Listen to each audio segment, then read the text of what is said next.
Do you want me to close the door? Yes, Sure. please.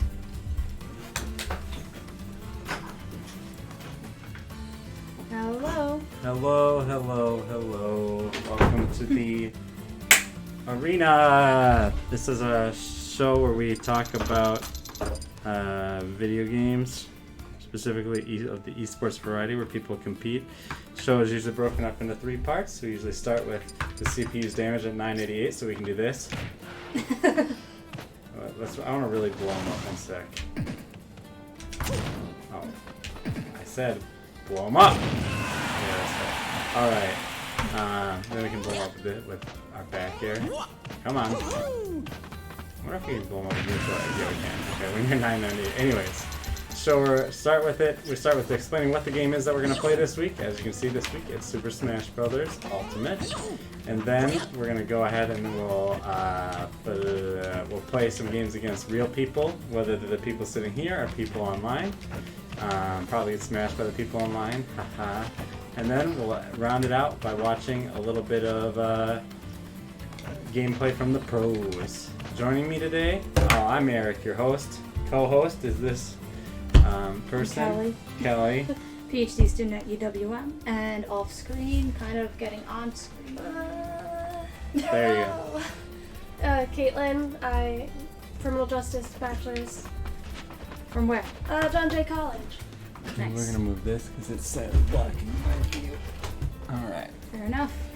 So, I'm just gonna double check and make sure that this stream is up on Twitch. Looking like it. It is. All right, good to go.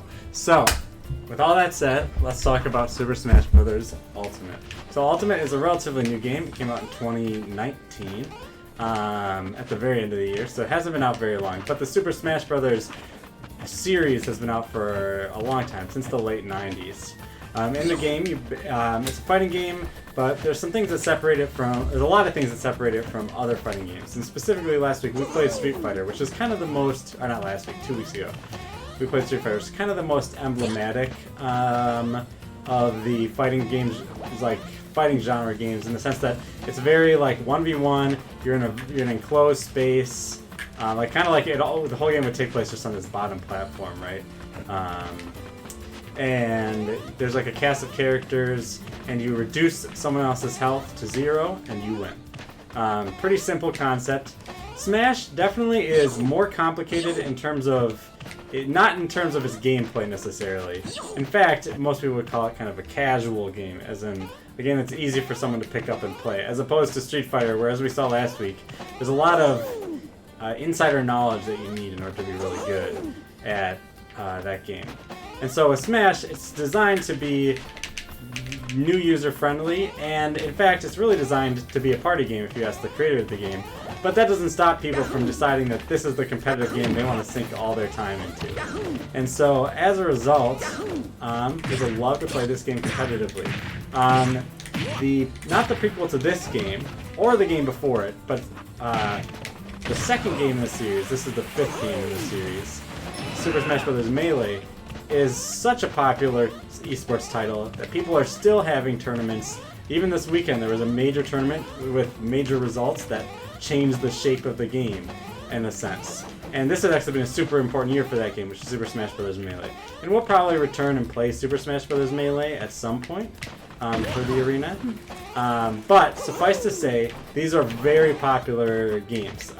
This weekend there was CEO 2019, which is, we're going to watch the grand finals of that between Mars and MK Leo. But that tournament, the game with the most entrants, so like the game with the most people competing in the tournament, and this was CEO is a fighting game like hub tournament. So there was like Street Fighter there was Tekken there was Smash Melee there, but the game with the most entrants was Smash Ultimate. Part of that's because it's a new game, right? It only came out last year, and so usually newer games have like, a little bit more following. But another reason why is because it's kind of a party game. A lot of people like, maybe they don't get into like Street Fighter or Tekken or something because like, right, it's like, oh man, I see someone playing that and they look so good, but I'm not encouraged to play that. Because this is a party game, a lot of people might get into this game because it's a party game and then stick with it because it's so much fun. There are quite a few different rule changes between the party version of the game and the competitive version of the game. So the first thing that happens is that those pesky items. If anyone has ever played this game before, they know that an item might spawn. The fan. Here, I think I can make items spawn just like that. Like, here, we'll make a superstar appear. That just made him invincible. I can't do anything about it. Can you push him off? I might be able. No, I don't even think I can. Maybe I don't think I can push him off. No, I can't do anything. So he was suddenly invincible, right? And the items are obviously from all sorts of different games. Like here's the Fire Flower from Mario, right? Like all the characters in Super Smash Bros. Are like based off of Nintendo's other properties. So items, all off. You don't play with any items when you play competitive Smash. So we won't be playing with any items today, which is perhaps unfortunate. Another thing is stage select, as we kind of were talking about a little bit before the show, becomes a lot more limited. Usually only stages that, like, there's a lot of stages in Smash that'll just kill you, or like there's moving parts and stuff like that. But not so in competitive. In competitive, it's mostly just stages that are relatively stationary. So, but let's talk about the differences between this and other fighting games. So the first thing to note is that in one sec, we gotta get out of here. All right, gotta keep it serious. In other fighting games, you reduce someone's health to 0, and they die. That's how it works in Street Fighter and in Tekken and Soul Calibur and in Mortal Kombat and all the major fighting games. In Smash, you do the opposite. You keep hitting somebody, and their health counter just keeps going up. And you could die at 0. No, not at 0. Actually, you can die at 0. You absolutely could. Yeah. I can die at 0 right now. Watch. Yep. Oh no! And see, that's the thing is in Smash, you guys have played Smash before, so I'm just reiterating more for the audience. You die when you get knocked off the stage, either knocked like way off, like so you die off the side, or like let's say if I'm way out here and I try to get back, oh I couldn't get back. I didn't have enough jumps or whatever, and I couldn't get back. And then you can die over the top. Yeah. Sometimes there's a cool dying over the top animation where a character, like you see them flying through space. So one of the things that makes Smash Bros. A lot differently in terms of its gameplay, and in quite a few ways. The primary way that I think it differentiates Smash from other games is actually not the fact that you there's two that are really, really important. I'll say the primary way. It's kind of hard to decide which one's the primary way. Does one have to be the primary way? Absolutely. How can you talk about anything without one thing being the primary way? Anyways, so the primary way that it differs is the fact that it's much more comeback friendly because your opponent has to land like a kill move on you in order. So for instance, with Mario, that's a kill move, that's a kill move, that's a kill move. Like this only knocks my opponent up like that little bit, but this almost kills them, right? Mm-hmm. And so if you're unable to land a kill move, well then then you might still lose the game, even if you do more damage, even if you hit the opponent more times. And in fact, when you watch competitive play, the person who does more damage doesn't always win. It's the person who obviously, usually, in the ultimate, it's 3 stock. So it's whoever dies 3 times first loses. And so that's like the biggest difference, I think, because it just changes the way you have to play the game. Because you have to be thinking about, how do I get somebody up to high health or low health, or I don't know what you call it. High damage. How do I damage someone a bunch, and then how do I kill them? The other thing that really changes because of the percentage system is that when we played Street Fighter, we saw that combos were very, very consistent. If I was able to, like, let's say with Sakura, which was the character I was mainly, I could go jumping medium into standing medium punch into crouching medium punch into shuriken, right? That always worked. As long as I don't drop the combo, it always works. Now with Mario, I can do this combo here. Well, it should hit twice, but it didn't. I don't actually know Mario's combos very well, so this is like a bad character to start with. Let's see. It should. There we go. Like, that's a true combo. That means that, like, I can just keep doing that until he gets too high. But now that he's up to 53%, I can only do it twice. And now that it's up to 66%, if I keep it doesn't work anymore. So combos become a much more fickle thing in the Smash Brothers games because you can't. Yeah, because you can't consistently do them. And so that means that, like, if you're trying to get good at the game, One of the, like, for instance, I'm trying to get good with this character, Zero Suit Samus, right now. I have to learn the combos that work at, like, 0%, and the combos that work at, like, 50%, and the combos that work at 100%, and stuff like that. And obviously, when, like, they're up this high, I'm gonna start fishing. And what fishing is like, it's like, I'm gonna try to hit him with, like, one of my strong moves. Because if I hit him with this, it doesn't really do anything anymore. But if I hit him with, like, something big like this, bam, he's dead. So those are the basic rules of the game. You're trying to get your opponent's health high, then kill them, and then they come back, they've got 0 health, and you gotta do it all over again. A good player will hopefully, like, if a player is much better than another player, they'll likely do something like a 2 or a 3 stock. And all that means is that they have stocks remaining besides their final one when they win. That usually indicates, like, a pretty solid victory. Typically, we'll play some games where we're playing, here, I'm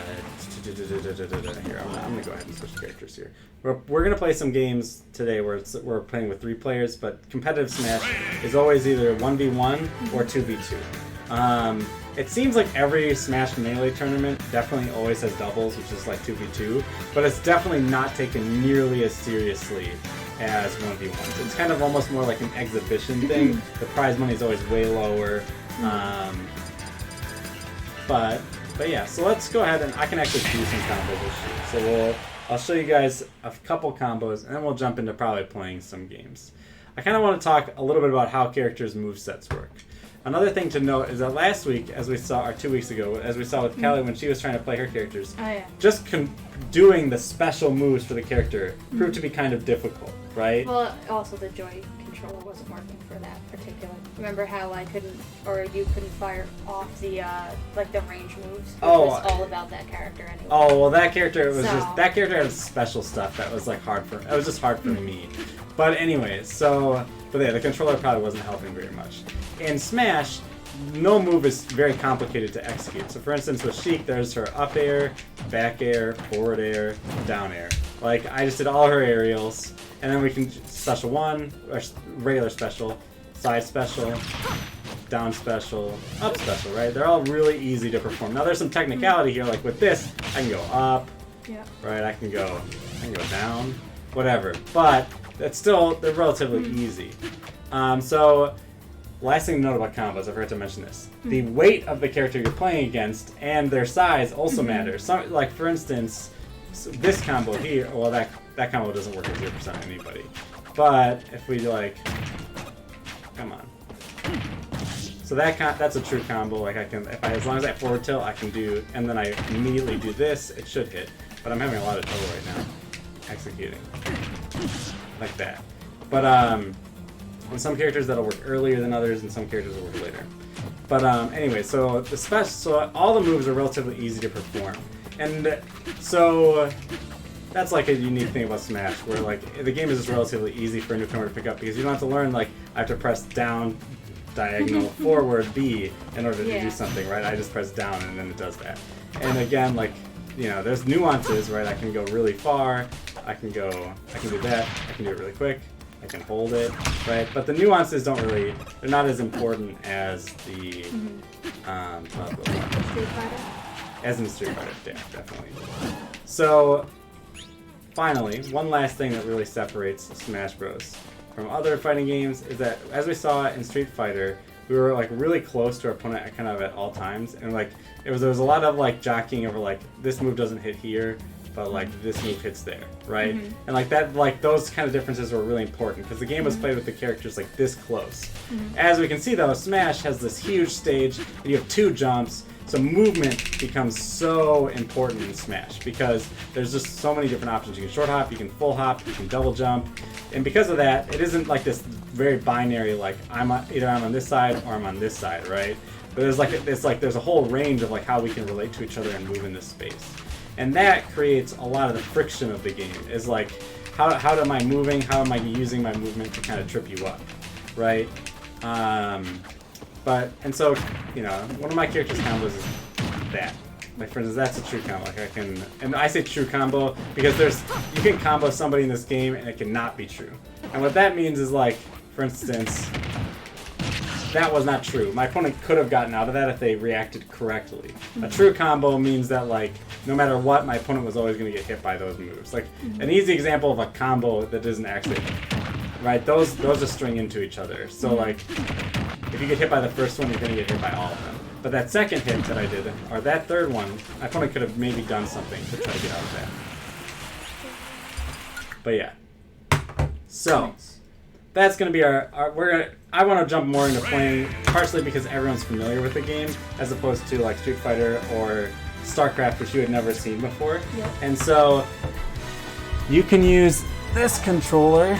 I think actually you're going to be player 1. And we're going to play on 3S, which is stock. Yeah, 3 stocks. Time limit is 7. Spirits are off. We're not going to play on fun or quick or no items. 3S is standard. This is 3 stock no items, what we have here. Alright, they're both, I just have 2 with the same label. Do you have one for Caitlin, or we're going to start that? You like the minus controller? Oh. Alright, here's the minus controller, and then here's the attachment. Alright. There we go. Get used to this, I've been playing with this 4 controller. So, yeah, if you guys want to make names, go ahead. I mean, I would not play as somebody else's profile. Oh, actually? Yeah, because like for instance, like I have tap jump turned off on mine, so you don't want to just. So I'm gonna go ahead and I will play. I'm just gonna play random here. Let me go and get my water bottle. Wait, what does that say? A child. And now Zorn. All right. It shows it because it looks like corn. So in competitive Smash, you usually pick the stage that you're playing on.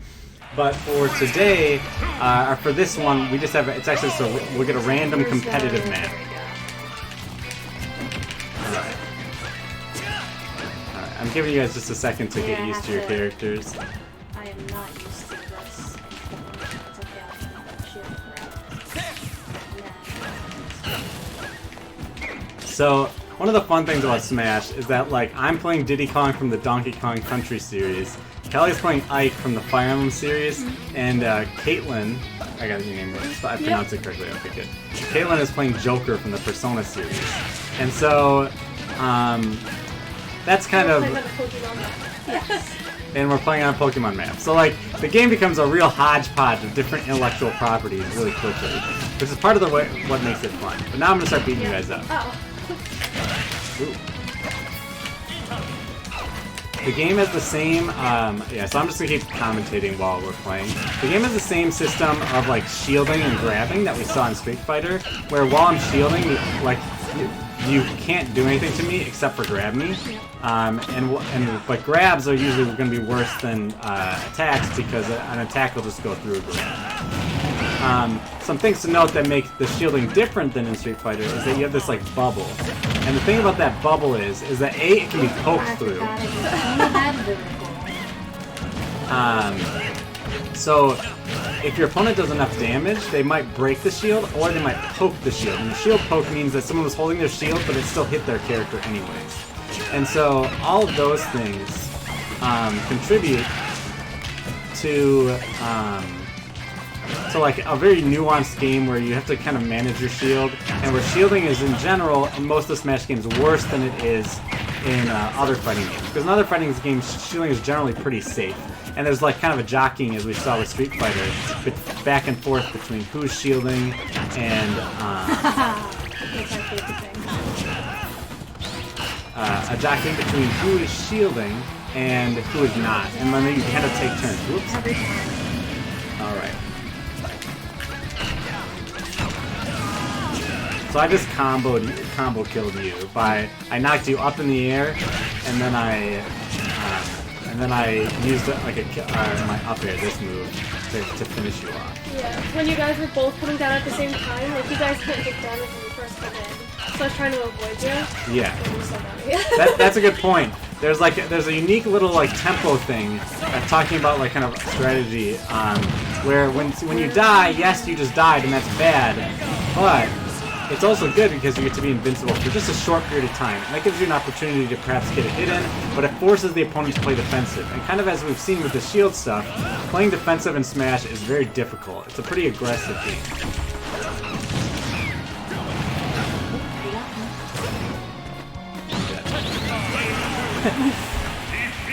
Alright. So this is more what it normally will look like with just two people.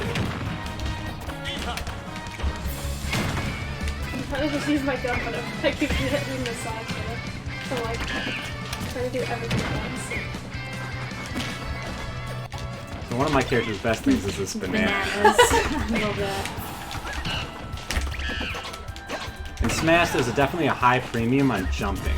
Generally speaking, aerial, the reason why is because aerials are a little safer on shield, so if your opponent is shielding your thing, an aerial is going to usually be a better option.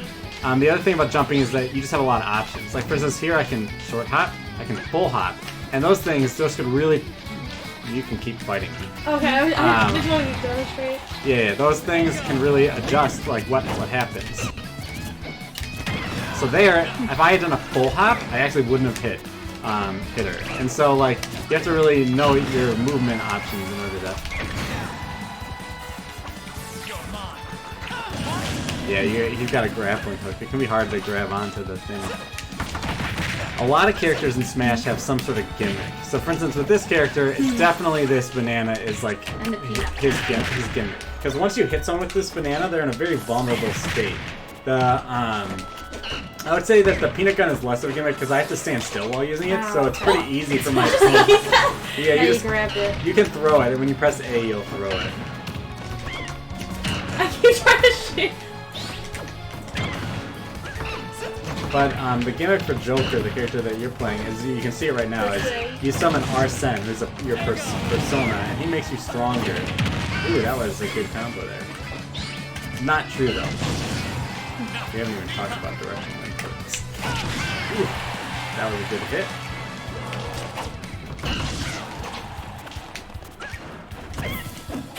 Nice grab. That was an accident. So one of the things that I'm feeling right now, oh jeez, that was close. I jumped off the wall instead of grabbing onto the ledge.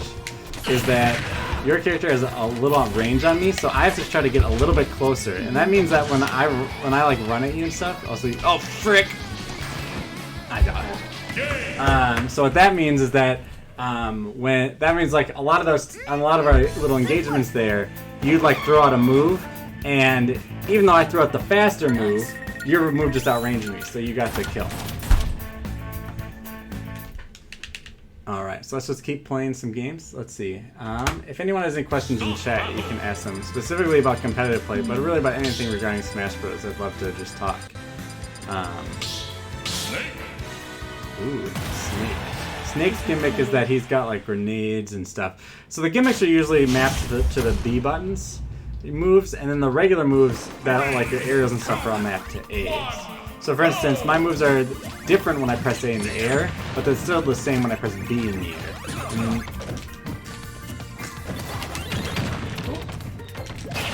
Never played Pac-Man before. Pac-Man's pretty fun.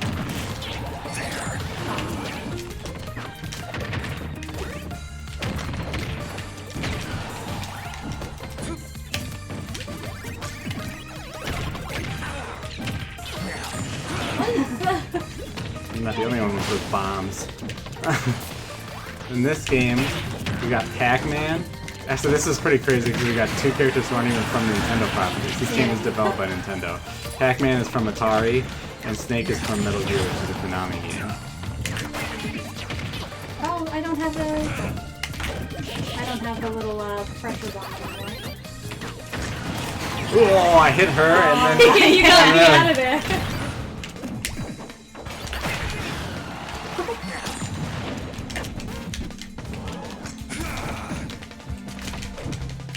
Nope! I saw too little too late. So, I will say, and this is not like a bad shaming or anything, but one of the things I see you guys doing a lot that indicates to me that you play a lot of games with more than one other person. Is the shield and roll? No. Shielding and roll, shield rolling. That is what it is. Like, yeah, it's a bad thing, but that's something that you can see even in games with one-on-one games. You guys use a lot of smash attacks. Oh yeah. And then so smash attacks are like this, like moves that you can charge out. The thing is, while I'm doing that, I'm vulnerable. Yep. So a good opponent, you know what they'll do? They'll just like jump behind me or something, right? And then they're gonna get a good punish on me, right? And so it's kind of similar to what we saw with Street Fighter, where if you throw out a move that winds up a lot or has a long cooldown, Sorry.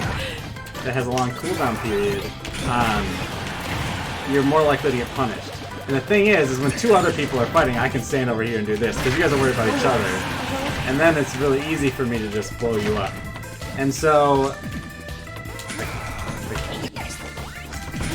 There we go. I shouldn't have jumped into that. I should have just waited for you to do... that's one of my personal things that I do poorly. Shit, he has a long ass. Oh, my god, I was it.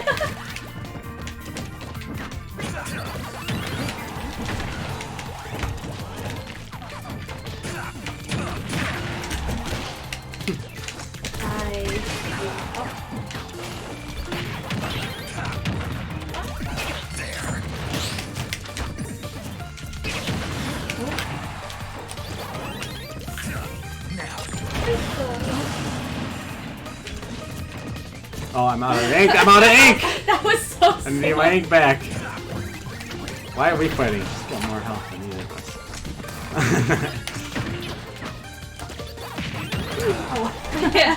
I forgot that you had that. Oh, what?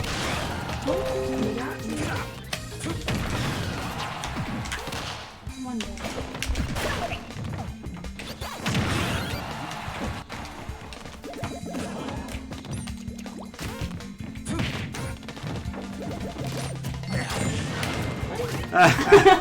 Sorry. I tried to get both of you with that.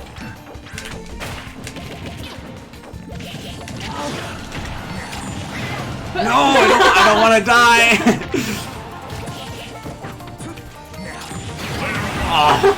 Sorry. No, you don't have to be sorry. All right, so now I'll commentate how I see it. So Pac-Man's charging a lot of smash attacks, trying to finish the game off. I keep just hitting her Kelly, okay. see, Kelly did a classic thing that we talked about in Street Fighter, where you responded to a move with a move that wasn't, or a move that was unsafe on shield, but with another move that wasn't safe to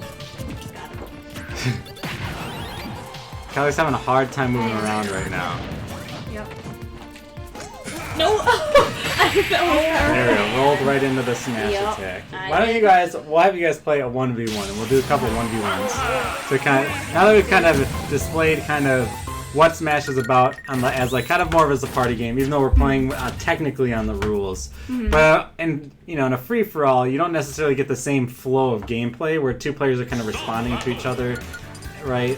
You kind of get more of a... so go ahead and play whoever you want to play. Bowser.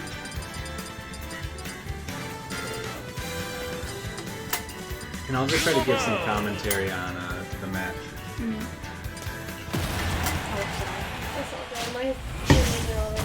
So, I'm gonna give commentary as though like you really know what you're doing with these characters. So, ooh. Oh, I do not know. So, Kelly is playing Bowser, and Bowser is what's called a heavy. Heavies have a higher weight, and they often have ways that they hit really hard. But the thing about a heavy is that they're big, so they're easy to hit, and because they're heavy, they're easy to combo too. They fall into combos. Nope. There we saw Kelly got punished for kind of rolling into her opponent's smash attack. Oh, I can't do the... Wow. And then you just got punished for running into her smash attack. Meanwhile, generally speaking, Isabel, press down B. Oh, that was up B. Yeah. That plants a little mine that goes up into the air, and if Kelly walks over that, it'll pick her up and explode her in the air. Oh. So because of that and this fishing rod that we're seeing, so Kelly just blew up the bomb. So that's really good. Kind of. I thought that was the up one. Yeah. So oof. Isabel is more of what we call like a trapper or a zoner, because she's got a lot of moves that are just good at keeping an opponent at bay. Some of your aerials are these little slingshots, and the slingshots are also pretty good at like keeping an opponent at bay. So usually in this matchup, what we're going to be seeing is like between Isabel and Bowser is that Bowser is going to be hitting hard and getting less hits in general than Isabel is, and Isabel is going to be trying to keep a little bit of the opponent at bay, so that because she's just got advantage. Like Bowser has to be really. No! How do you taunt? Oh wait, that's. It's the D-pad. Yeah. You keep fighting. She asked how to taunt you. You can go beat her up. So here we've kind of seen this, where Bowser's been landing a little bit less hits, but he doesn't have to land as many.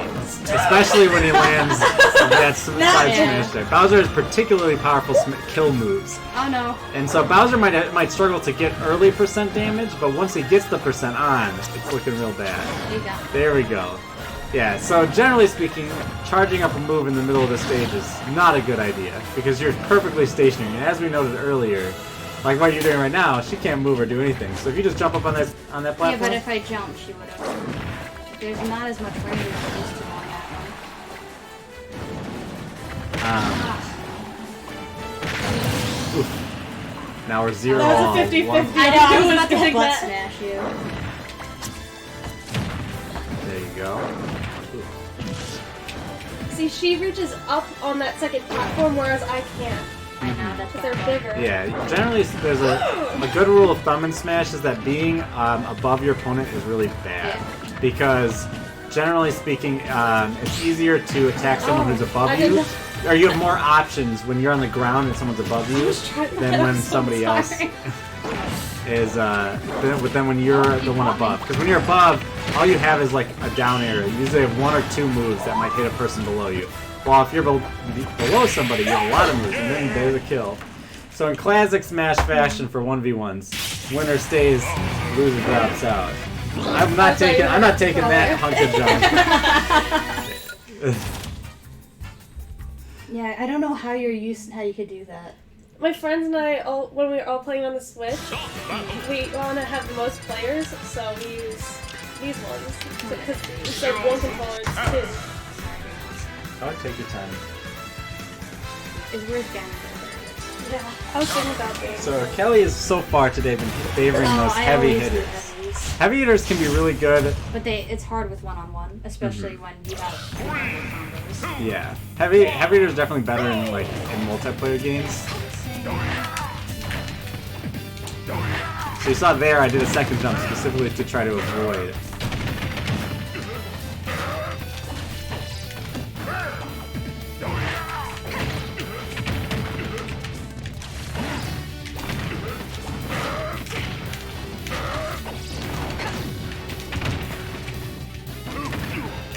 Here, I'm definitely a lot quicker, so I'm trying to use my speed to my advantage. I hate when I accidentally do that. Okay.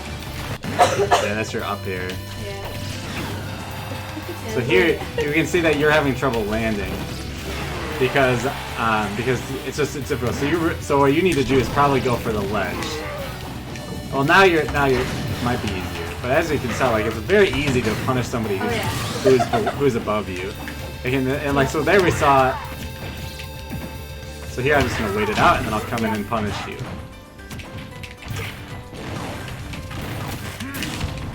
That move's good because it travels far. Yeah, that can be good. It's also, but there's also a long windup there, so it's punishable. Yeah. So one of the thing that you're always looking for is moves that are not very punishable. So for instance, me charging that up and shooting it at you was not very punishable by you because I was across the stage and you're kind of slow. And here you can see I just keep jumping over that, and eventually I'll learn. That was pretty punishable. Yep. So here, this game mostly because you're kind of taking Trying to. You've actually taken a lot of. Even though I would say that right now I'm winning. That is the most punishable one. That is but that was a good time to use it because yeah, it was a good time to use it because I was trying to get back on the stage. Oh, that's a kill move, but I dropped it.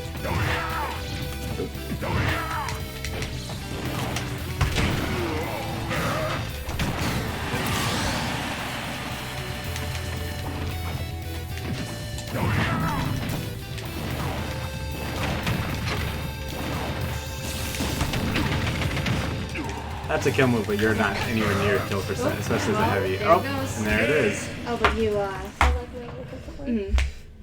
And so there, Yep. for lack of a better way of describing, it's kind of funny. We're so bright on this, but it's so dark. dark, It's yeah. dark in here. I'll turn on the light. Oh, the lights are going on. I don't like the lights, but it's getting pretty dark inside. And so, what we saw in that game is that You have to click your title. Oh, yeah, you just click player 2 P2 there, and then You have to click it a couple times. yeah, and you're gone. There you go. This game I will play. Let's see. I don't know a lot of players. That's okay. You Yeah. you don't have to play this. You can play the same character every game for all I care. Yeah, but I don't like to do that. So it just gets like boring for a lot of other people. So in this game, I'm playing a sword character, and you're playing Samus. So we both have kind of range, but range in a very different sense of the word. Like you have range, like you can shoot stuff across the stage. I have range because I can hit from quite a bit further away. Like you can see that my sword kind of stretches out pretty far. And so my goal is to kind of keep you at like a certain range, like about like that far away. Because I can hit you there and you can't hit me. Ideally.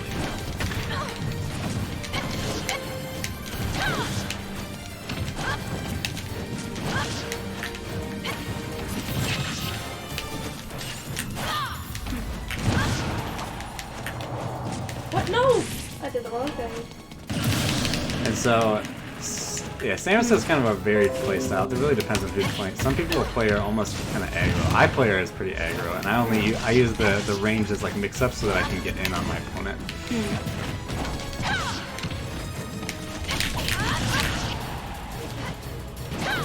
Oops. I meant to do a jump into that.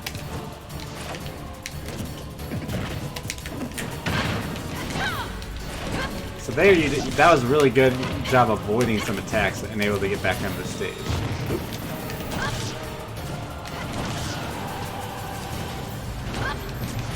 Stop! Oh my goodness. Did you hear me going up? Oh. Yeah.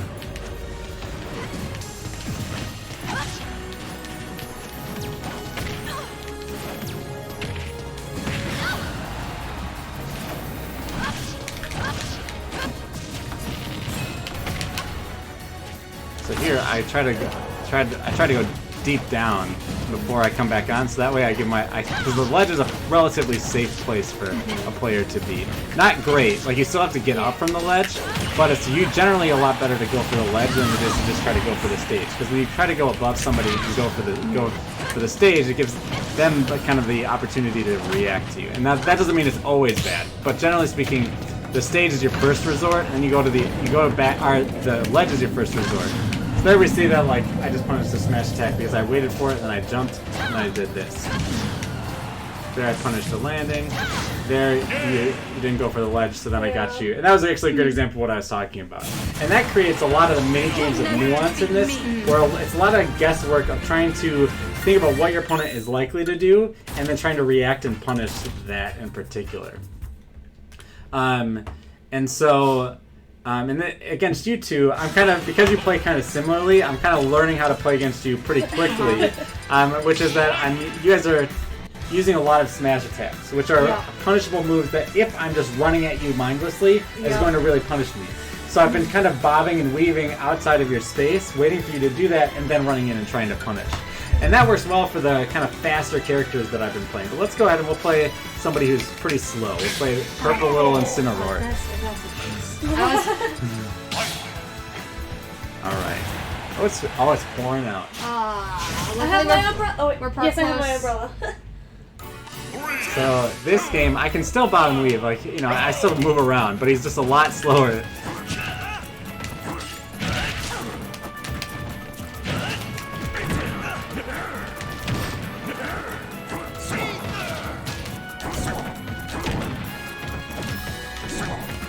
Generally speaking, in these Smash games, speed is the name of the game.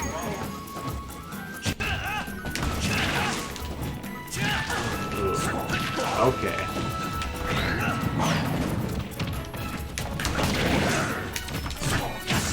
Oh, we both just countered each other's moves.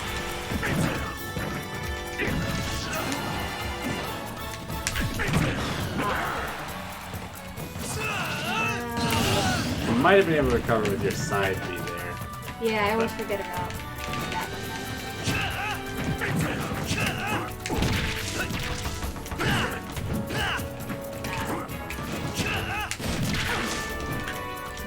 See, here we see the problems that Caitlin was having with me last game.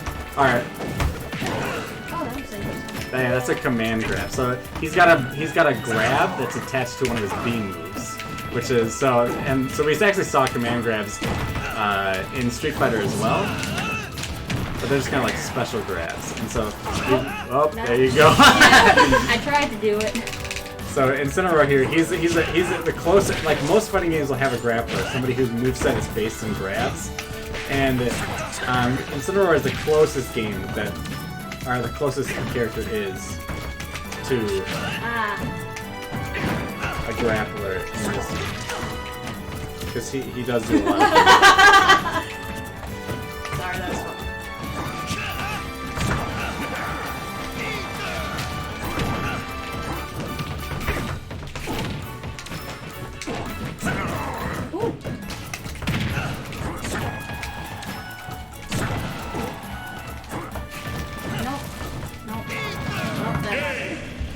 Bye-bye.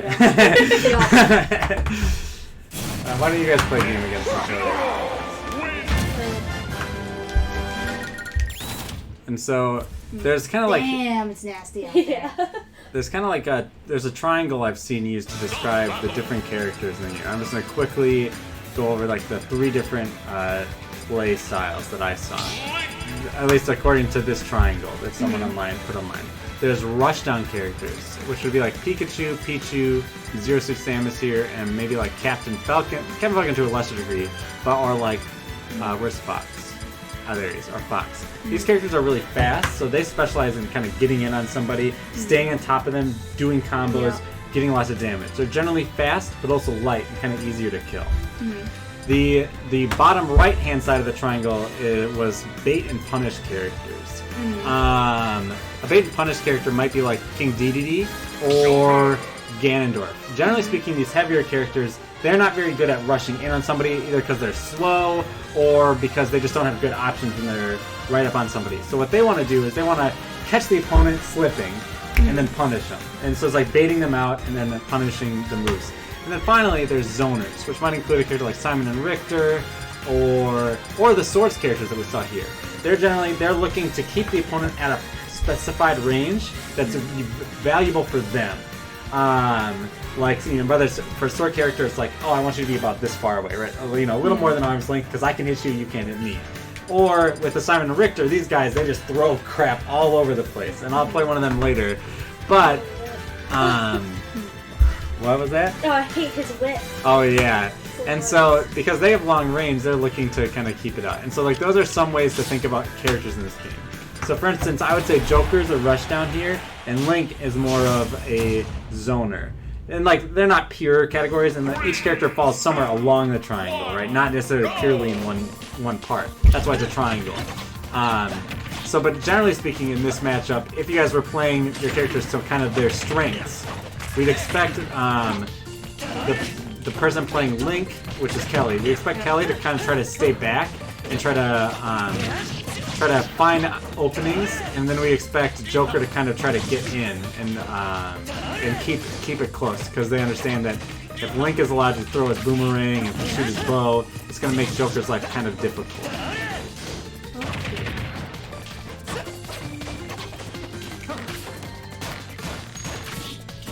So one thing to note here about the gun versus the bow is that your guns don't stun the person that they shoot. And so as a result... also doesn't reach down to the sash. Yes. Just like real bullets. That's new. That only happens when you're at 0%, just like in the Zelda games, where if you're at full hearts, you shoot out a little thing from your sword. But, like the OG Zelda games. But... So with your bombs, they don't explode unless you press the down key again. Yeah. So I would say you're kind of recovering a little high, and you're giving Caitlin a lot of options. So what I say is go low and then up B, and then try to grab the ledge. You actually have a pretty decent recovery, in part. And then when they've got it grabbed, I don't think you can activate it. And so yeah, so usually what I see Link players do is they.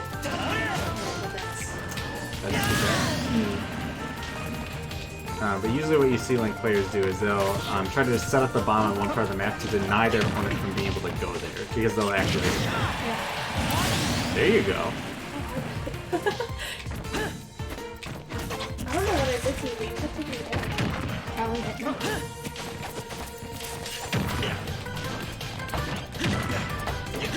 Ah, I forgot about that.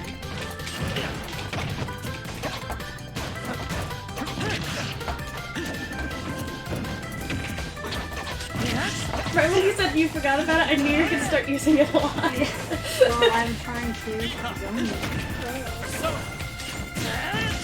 That might be the stop. Nope. Ah, I love that. oh, that did the wrong. Hey, I did the wrong thing. That was too. really funny though. Like your opponent is completely helpless. I'll counter whatever they do. Oh, I wanted to throw that away. It's all good. You got me though. You could have blown me up. Mm. I like those points. Alright. You gotta press A. And then you have to take yourself out. But, small things. Alright, so I'm gonna play. Peach is fun. Play Passion. I'm gonna give you a chance to beat me up initially because I want to demonstrate a particular concept called directional input.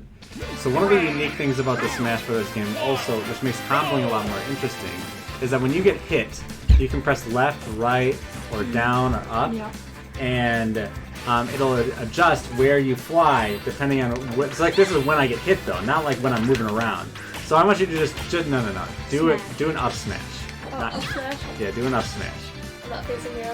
This is that was no input. I kind of went up and to the left a little bit. Now do it again.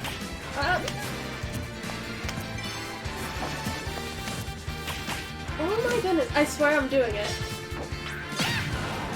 Well, that one was bad. I did no input again. But anyway, just keep doing it.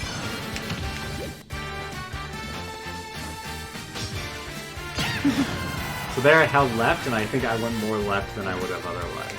And so that's actually, this isn't a great example, because usually you don't do it on, well, you do it on smash attacks, but on smash attacks, if I'm getting hit this way, I'm going to like hold left, whereas if I'm getting, to try to just pull back on the stage. But so there's a difference between smash DI and combo DI. Smash DI is I'm trying to live, so I'm going to hold left here.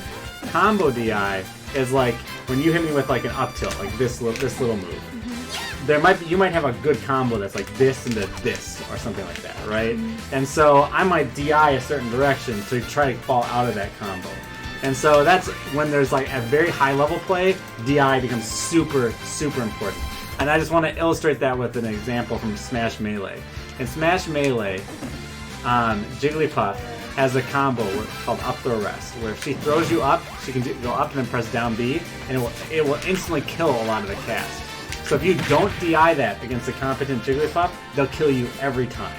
And so DIing becomes a way that players relate to each other that's really, really important. Because then if you keep DIing, let's say in the same way, your opponent might have a combo that they know that they can do if you DI that way. And so that creates a whole nother level of mind games. Just like how there's mind games where there's a lot of different ways to come up with the ledge. You can do an attack, you can jump off the ledge, you can roll off the ledge, or you can just regularly get up. Or you can even, like what some players will do, that drop down and then jump up. And because you have so many options, you don't want to do the same one over and over again, because your opponent will then learn, they'll be like, oh, you keep jumping? There, I got you, right? So, those are just some ways that I wanted to illustrate how players can interact with each other on like a higher level of like thinking about what they think the other player is going to do and then trying to react to it or preempt it with something. Now, we can begin our combat.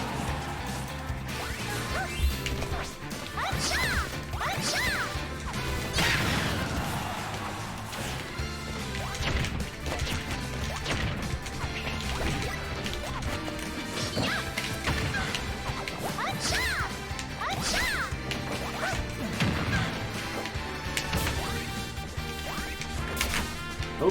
I'm gonna shoot that so I can run around, but...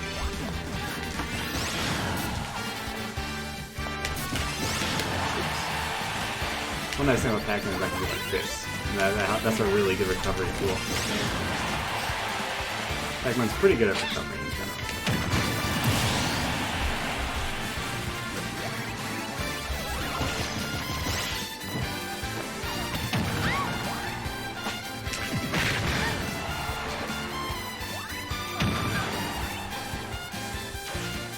I always hold the down smash when they're midair. Yeah. The spiking. Yeah. Oh no.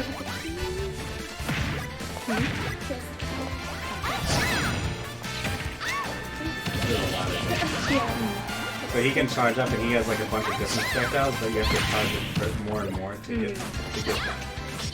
Oopsies. That one will stun the person. It's going to be useful for you.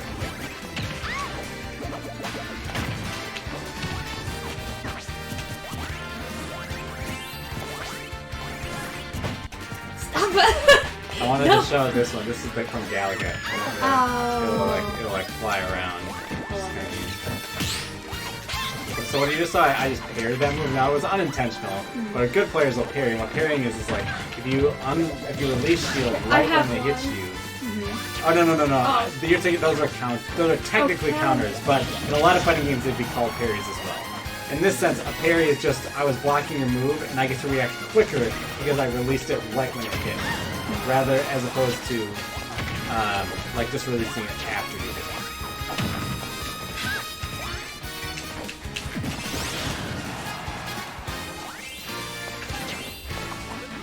Oops, our timing did not mean to work. How does he miss it?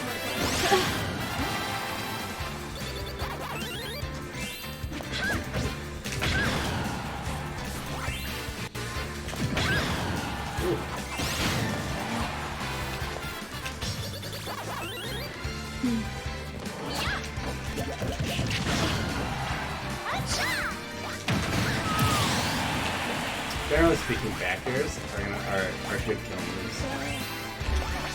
Which leads to you can do something like this, where you run up, turn around, and come back air. And that's a good way to get that's like a good way to get killed. It's like a standard like more complicated tech that we see in like other fighting games. So that's all that to say is just because Smash doesn't have the complicated. I tried to turn so many times. I know. It hurts me. So one thing is a character needs to have good out of shield options. And so one out of shield option in Smash that's always good is well not always good, but often is a grab. Because if somebody just hits you, grabs come out pretty fast usually. That's good, pretty good counter. And then I go flying out. But for my character, a good out of shield option is this. It comes out really fast if someone's on top of me, it's like a get off of me button. An important thing to note is if you press the jump button at the same time that you press at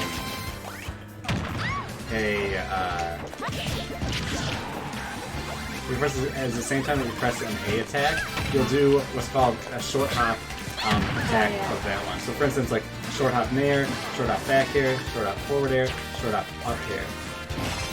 Ooh, I'm just blocking my feet from hitting you. No! No!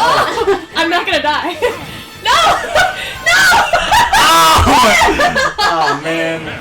So, I do want to note one thing before we start.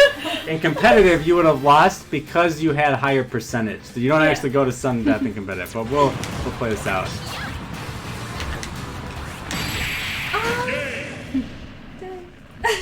In sudden death mode, it's usually first hit you will usually win. Because everyone starts at a very high percent. Let's play a couple more matches, then we'll play a couple online just to see what it's like when we're playing like at a slightly higher level, and then we'll round it out with some. Oh wow! Alright, I'm gonna go back. Try to get some practice here. Leave the door slightly open because oh wait, no, it won't be locked. Never mind. I was worried about you getting locked out. Alright, so Zero Suit Samus is like the main character that I play into. I play like 4 Just characters. figure out the moveset. What is that? That's a limit break. If you charge that, I'm gonna go punch you.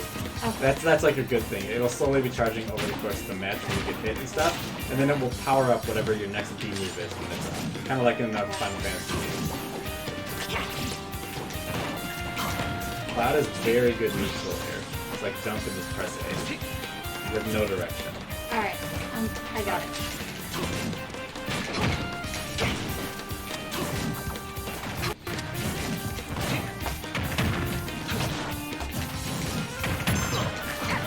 Today you're limited to down up. So yeah, there was your next move. That was like a supercharged move. So they went way farther than normal. You just couldn't see it because you were like supposed to be it. Oh, okay, so I got it. It's... Oh, that's in there.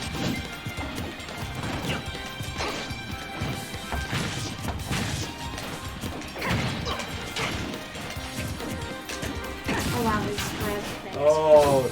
I don't know what I did.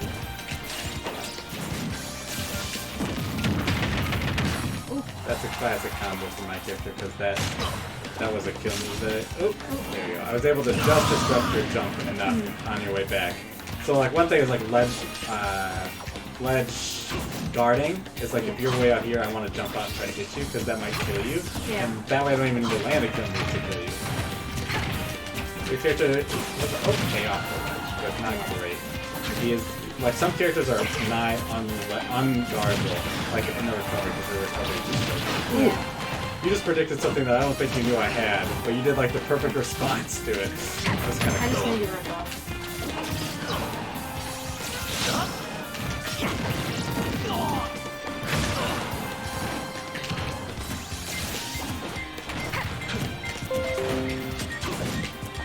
Ooh, that was bad. There, I tried to respond to something that you did something unsafe on you, so I had a little bit of time to react before you could do anything. Oh!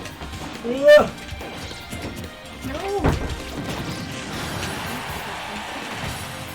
Here, so yeah, so there we see how Alec was throwing out a bunch of moves trying to catch you.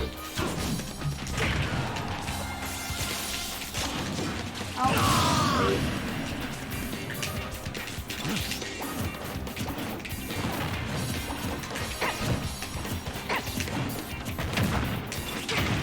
I keep forgetting that I don't have like a down B. Oh, yeah. Used to. Like one that shoots across the Yeah. stage. Or... That shoots it down. Ooh. Oh, that was bad. Good time to fight you. Yeah. I should have waited. You can get 2 points for it. Oh,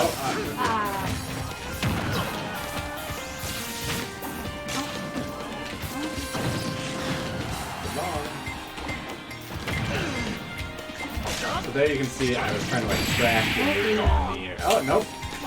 You don't. So that's one of the things is DI will often make those like close finishes if it's like something that was just about to kill. A good DI will save you. I don't know much time left on me. Just do it!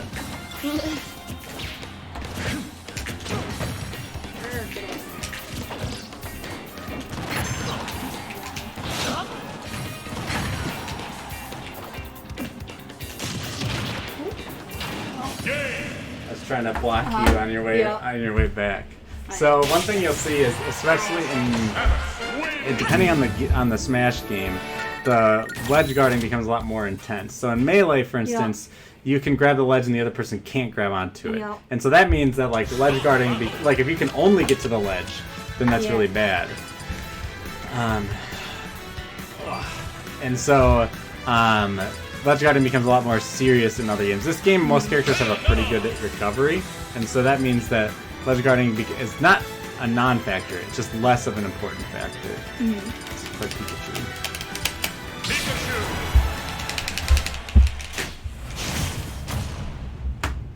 Pikachu is definitely a run competition since it's very fast.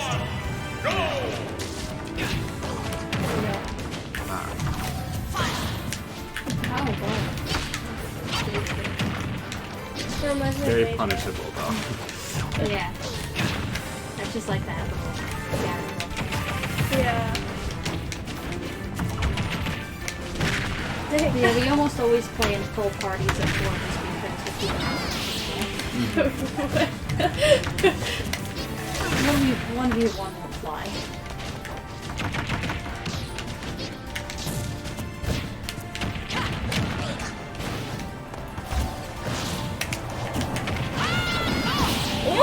hate that. That's one of his. That's one of his best combos. So if you DI to the left or right, you probably wouldn't have been hit by that. But yeah. So that's like an example where like even in the same situation of like getting grabbed with the same combo, it can be different between.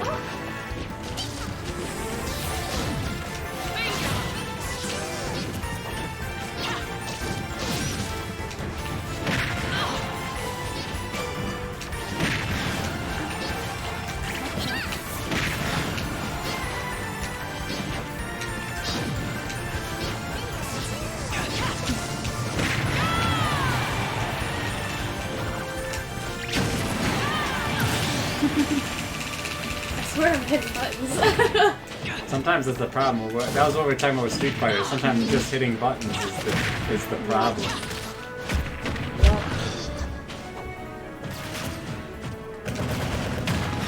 I dropped it a little anyway.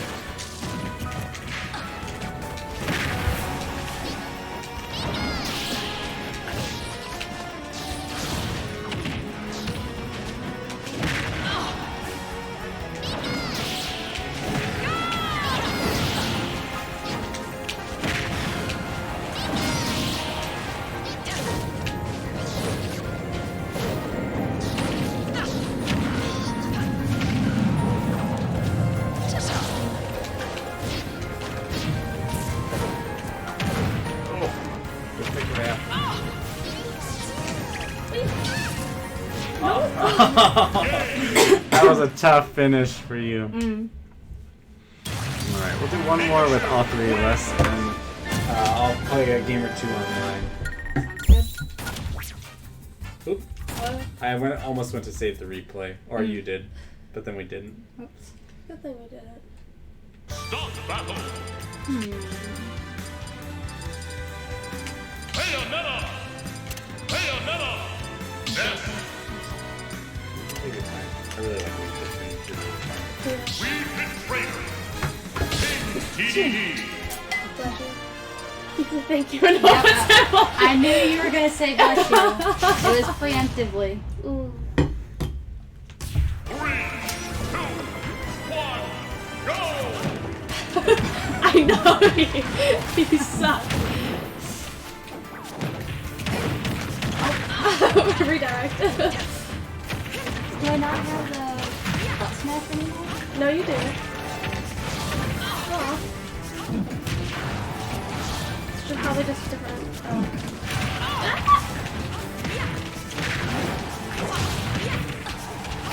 Yeah, I don't have the butt smash. No, you do. It's your up B, I think. Oh, that. Yeah. Number. How my ass taste. I was aiming for Very punishable when you're not Oh, the yeah. players trying to hit me. Oh no, I know.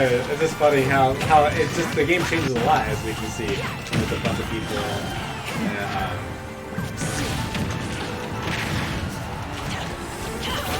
It's like you have to care about more people. I forget that we have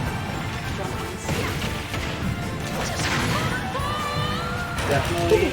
That was very This will sound satisfying. bad, but the optimal strategy when you're playing these. Oh, I was still invincible. The optimal strategy can often be to just avoid the other players. Yeah. Yep. That's what our one-step brother does. It drives me crazy. Then my friend does that with Kirby, just flies the whole time, and then does down Bs. That's what my wife does. Oh. Yeah. Because it's a simple strategy that works. Yeah. And that's why it's a party game. Anyone can play. Ah, it's just... Oh no! I'm dead. I'm dead.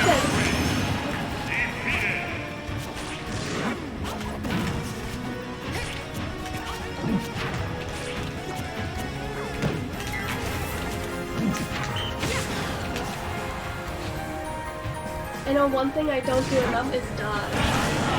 Like this. Yeah. Dodging is okay, but if your opponent can read a dodge, it's really bad. Because there's actually quite a bit of a lag after it. So that was nice little combo that over huge. Yeah. See you later! I didn't mean to do that. I tried to do the side B. We could do one more. These games take a lot less time than like a Street Fighter game. At least in general. But that's... Well, not always, but I guess a average game is only a couple minutes long, as opposed to like with StarCraft, where a game can be 10 to 30 minutes long, or something like that. Yeah. So I'll go right. Yeah, why not?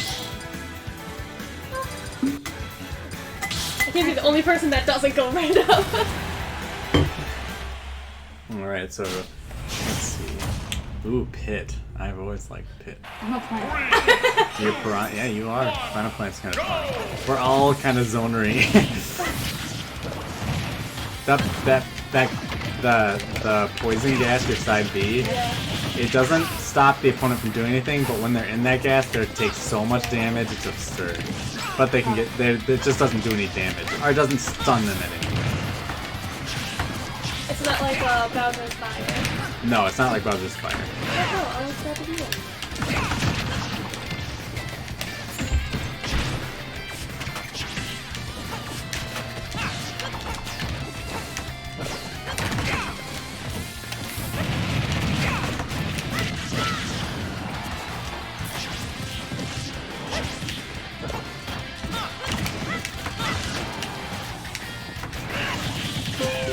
Sorry, that was You don't have to be sorry for laughing. The point of the game is to have fun, as with all of these. Oh my god, I love this recovery. Yeah. This is what we call a cheap move. No. You can always just More jump in. flashbacks. At least we don't have high, Oh.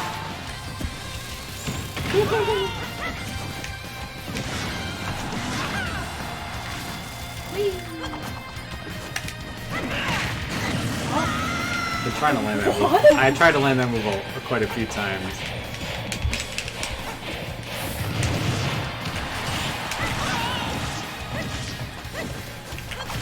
You have to save the time to stop it.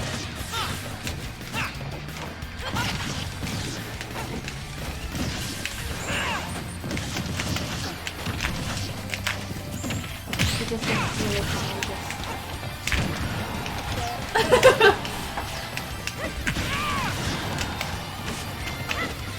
What does that even do? You can tilt the thing and it shoots out really far. Here, just try it once. Just press down, hold down B, and then tilt the Joy-Con, and it goes really far. And then if you tilt the control stick, you can not dumb. Okay. And now one thing though is you're a pot. So actually, once you go one direction, you actually can't go back. Wait, what? when you're doing that thing. Okay.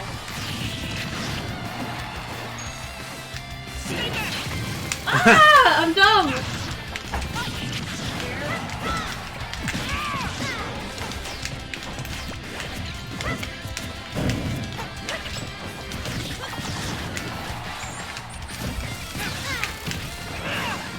Oops. I do not know how to land that side B. Except I did kill you both with it.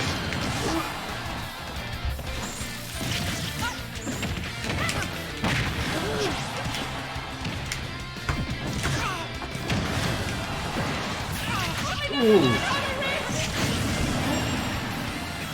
All of us on our last stop.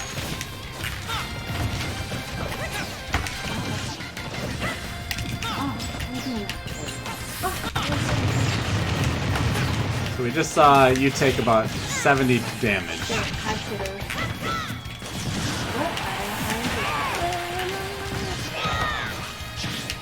keep trying to get on the other side of it. Stop trying to kill me! No! Player 3, defeated.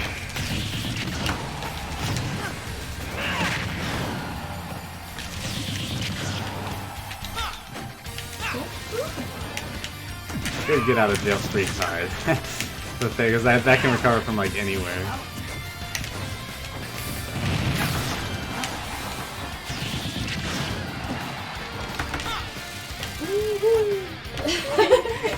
Oh, I tried to grab onto there the you other go.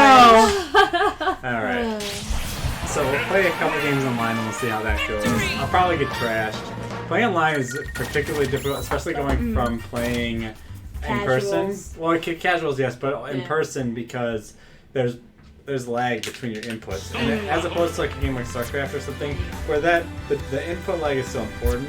In like Hearthstone or those other games, there's always a slight delay in any online play. But in a fighting game, it's more pronounced because it can be harder to punish things, it can be harder to react, which is like the nature of the game.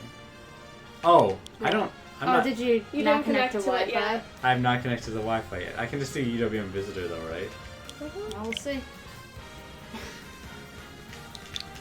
Alright. Do you know the password for it? For UWM Visitor? Yeah. No. Me neither. One sec. Set up a hotspot. 1 second. I'm gonna see if I can find.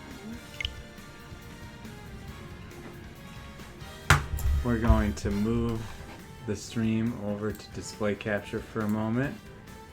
Oh, not there. Here.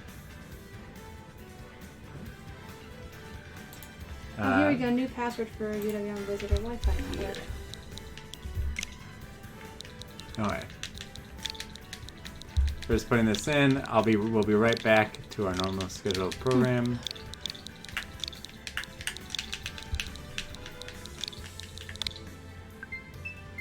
You can do it. I believe in you. It doesn't have. Okay, cool. Wait. All right. So now we're gonna switch back on OBS. Oh wait, we need to put display capture at the bottom. There we go. We need to put video capture device 2. There we go. Okay, so we'll try some quick play out. I have a friend of mine. All right. So I'll try my best here. Let's stick with somebody. I'm looking for someone I have low GSP with. GSP is like your ranking. You get one for every character. It's kind of nice. Mine is like in the 4 million for everybody, which I don't think is very good. I think we'll say 5 million happens to be good. The ones that are like light blue, it means like I've never actually played online with that character, so that's just like my default one. Who do you guys think I should play? I'll let you guys pick. Cloud. Alright, we'll play Cloud. We'll play the cool Final Fantasy VII Hammond Cloud. So I'll say I haven't really played Cloud very much. But Cloud is a sword character, so I'm going to be trying to zone my opponents out. And then I'm also going to be he's got a good nair. Now, I don't know any of his combos, which is kind of hard. But the thing about Smash is that combos are just less important than in other games. If you don't know any combos for your character in Street Fighter, you're boned. Because your opponent is like, you're going to make one mistake, and your opponent's going to punish you really bad for it, and your opponent's going to have to make way more mistakes than you will.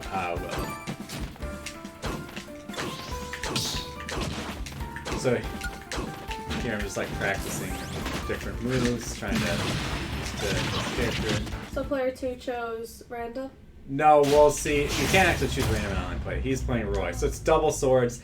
He actually, so this is like a nuance here. I have range advantage on him because my sword is like more effective at like medium, slightly longer range.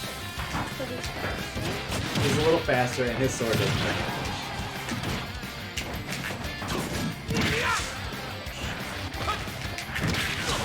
Grab him and lift an attack.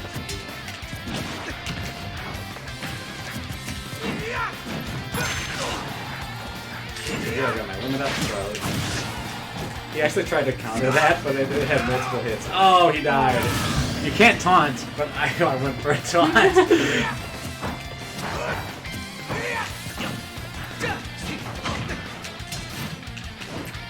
went for a grab, and he went for a spot dodge. So ooh, being above him is really bad. I'm gonna try to get.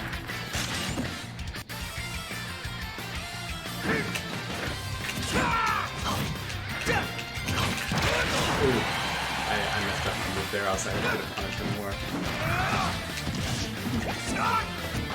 Oh yeah, I can also outrange him with. Slide Jason. Well, his regular B is this. Which can force him to jump, which we saw how forcing someone to jump could do that in Street Fighter. Yeah. There we go. Tony got a good thing off there. We had just gotten one back too. Alright, so back to playing normal Smash now. Before I was trying to like stay alive, so I was trying to play some games. Opponent's better than we are, because I like never played Cloud in this game. But we're doing our best. Come here, idiot. I don't know why you'd run up there, but that's okay. I shouldn't have charged a Smash attack.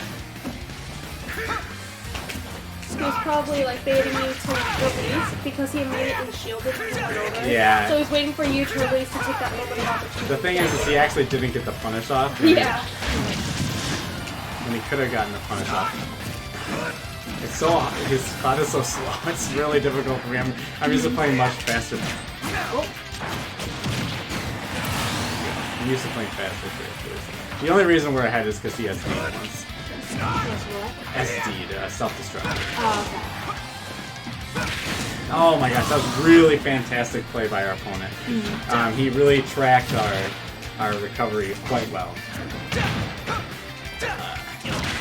Don't know how to use. I know what Cloud's best tool is, but I'm not very good at using it. Which is this, because like that is just very good, but I just keep missing with it, and then it's not good if you can't hit the opponent with it.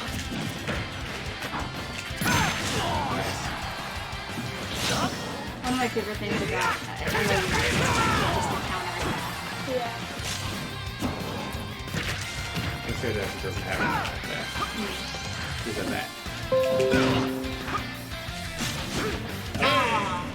Yeah. I don't like Cloud. I'm not gonna let you guys pick who I play. that was annoying. Not because my opponent was like I didn't feel like, oh, I was way better than that guy, I should have won. It was just more like I just don't know this character at all, and then I was like sitting there trying to figure out how do I hit somebody. So for instance, a very crucial thing with a lot of characters is like I'll demonstrate this with Zero Suit Samus and Sheik.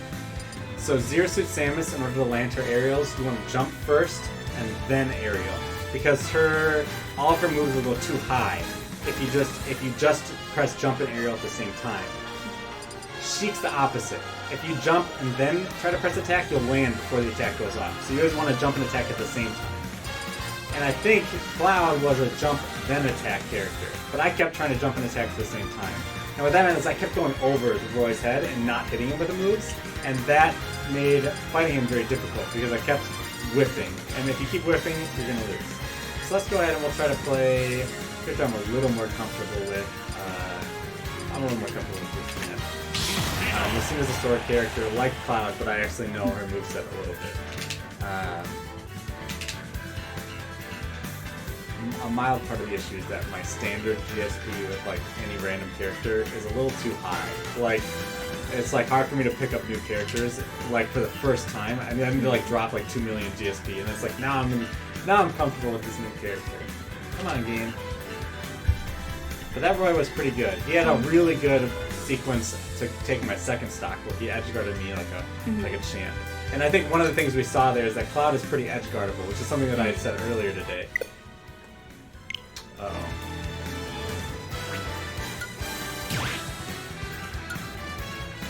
That wasn't good. Let's try again. Solo battle.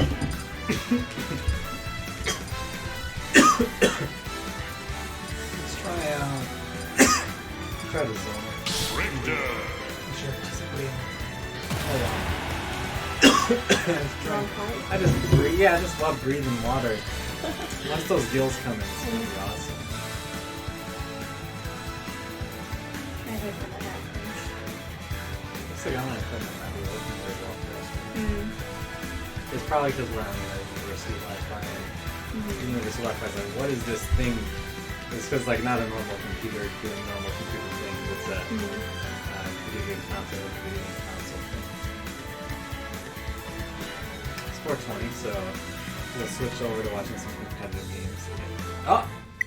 Okay. Well, we'll just play some games against each other for a little bit, and then we'll switch back. Actually, here, I want to play one game. I'll show you guys what it looks like when I practice. I love to practice against one level 8. Stop battle. So we'll be back here. I'm going to talk about some of the combos we do with Sheik and some of that stuff. Oh, Pichu is very. Actually, this is a terrible matchup for Pichu. He's too short, so it's actually very difficult to make this stand in general. Like there you saw it with them. Yeah.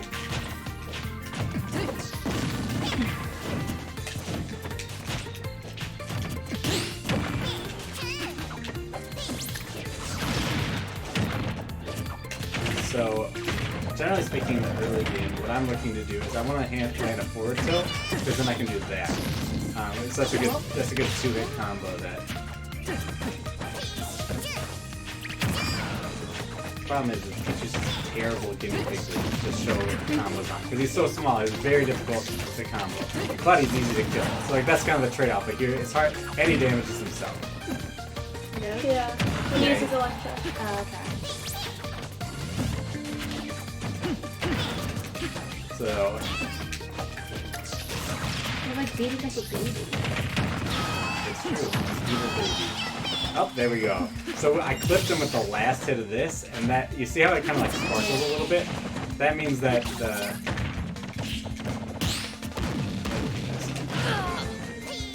that means that it's particularly strong. At least on like a multi-hit. So there was a combo I did like. So with Sheik, one of the things. So like I said, most of the time I'm looking to do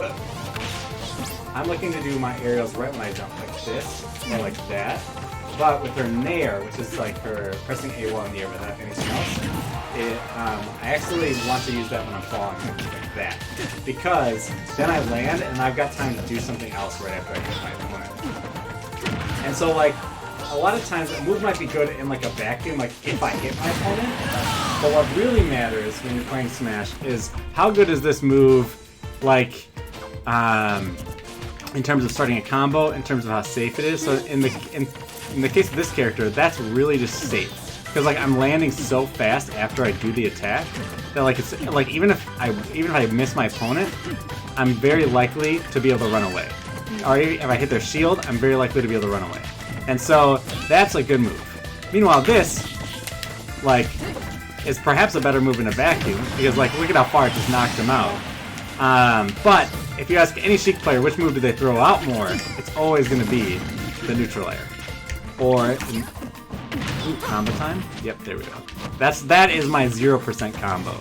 So what that means is that's like a great combo to use between 0 and 10%, which is grabbing them and then I do this bouncing fish, which is the name of that move.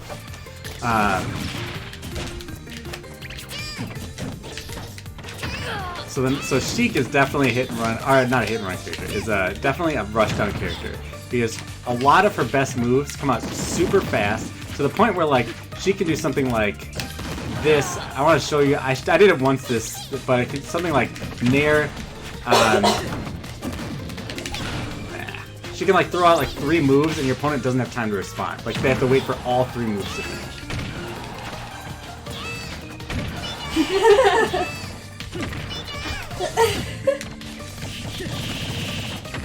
Ooh, see that's like if he's so short he just fell out of that, which is like that should have like knocked him back really far and it just didn't. There we go. So you see how I turn around right there? That's because this move, or no, whoops, my back air, which is this. Nope, no, that. Where I shoot my leg out like that. That's so good at killing opponents that when like my opponent is like off the stage, I will walk over and I will turn around like this just so I can hit them with that when they're trying to come back. And like so like you see how there's just a lot of little nuances. So like and specifically in movement is like what I've been trying to highlight today. Is like the way you move around in Smash Brothers is like 90% of the game. Like when you listen to like commentators talk about players playing, it's like they'll describe a player as like schmoovin' or like, oh, I can tell he's playing really good because he's moving really well. When you get kind of inside your own head and kind of locked up, you guys can join in now. When you get locked up in your own head, you start to stop moving as much and whatnot. And the thing about movement is that it's really good because the opponent doesn't know where you're going to be. It's hard to land a hit. As opposed to like a game like Street Fighter where you can move forward and backwards, and like that offers a lot of like depth and variety. Ultimately, it's a lot less than what's going on in this game. But let's see. Alright. I'm Ridley. I'm a big boy. Big heavy guy. Actually not very heavy, but very big. It really has some really cool tools. You can do this, launch you. I have a long one. Ridley also has a command grab, Yeah. which is pretty good. I literally shielded. I was like, no thanks. Whoa. That. Yup.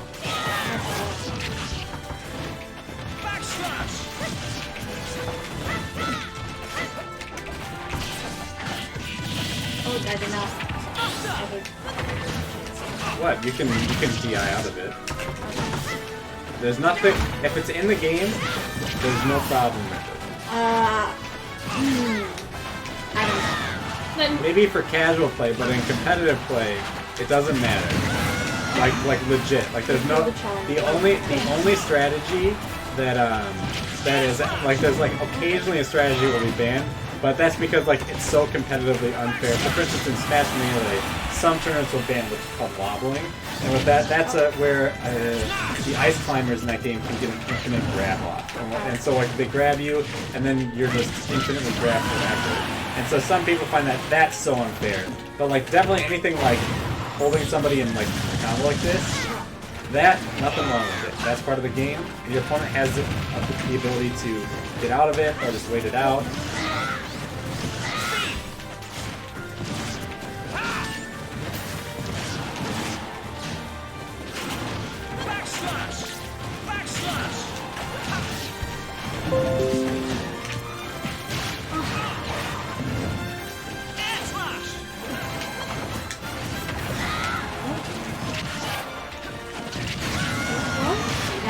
oh, I thought you got me, so I stopped looking at myself.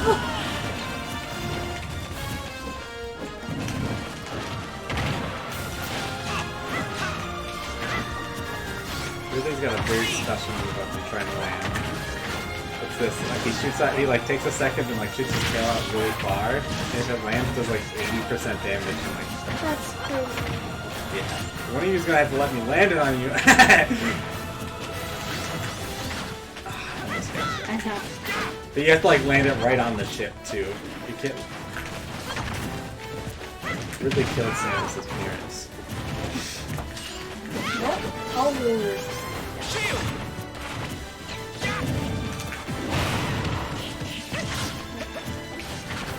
Being in the middle of this room. Yes, being in the middle is definitely bad when there's only 3 players. Oh, so close.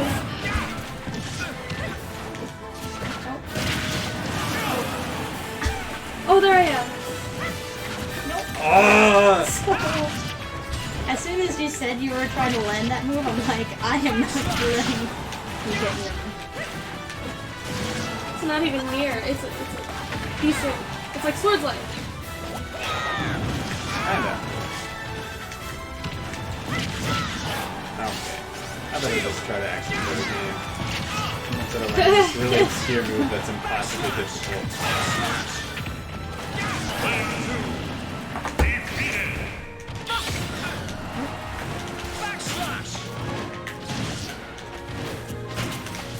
What? I was going for an up tilt and it didn't. There you go, good job. Nice.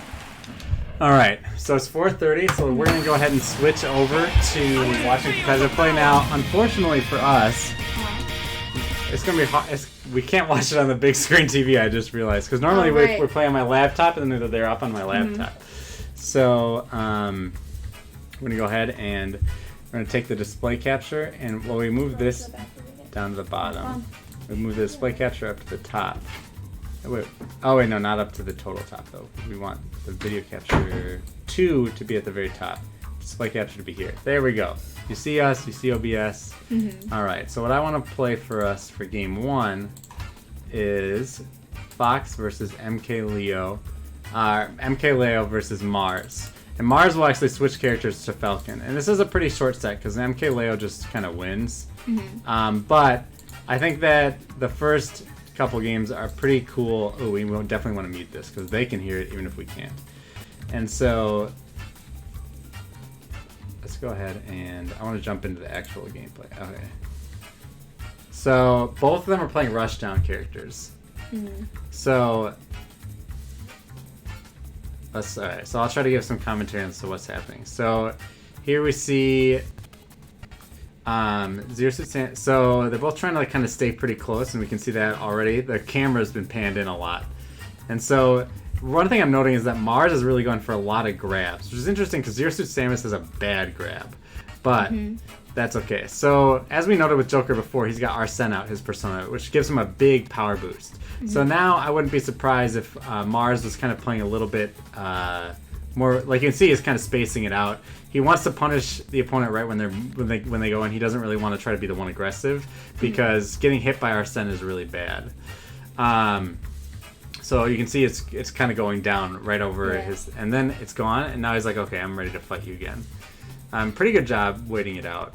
But he just got comboed pretty bad at the start of that. So here we see some ledge guard attempts, but nothing that's like too fruitful. Because these players are really good at getting back to the ledge. You know, that's like losing stocks before you should is the easiest way to not get far in a tournament, right?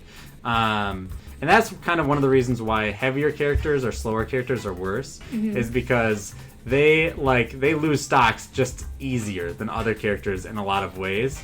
Where like a good player can like, if they're playing someone who's really fast, can kind of avoid getting hit. Yeah. Oof.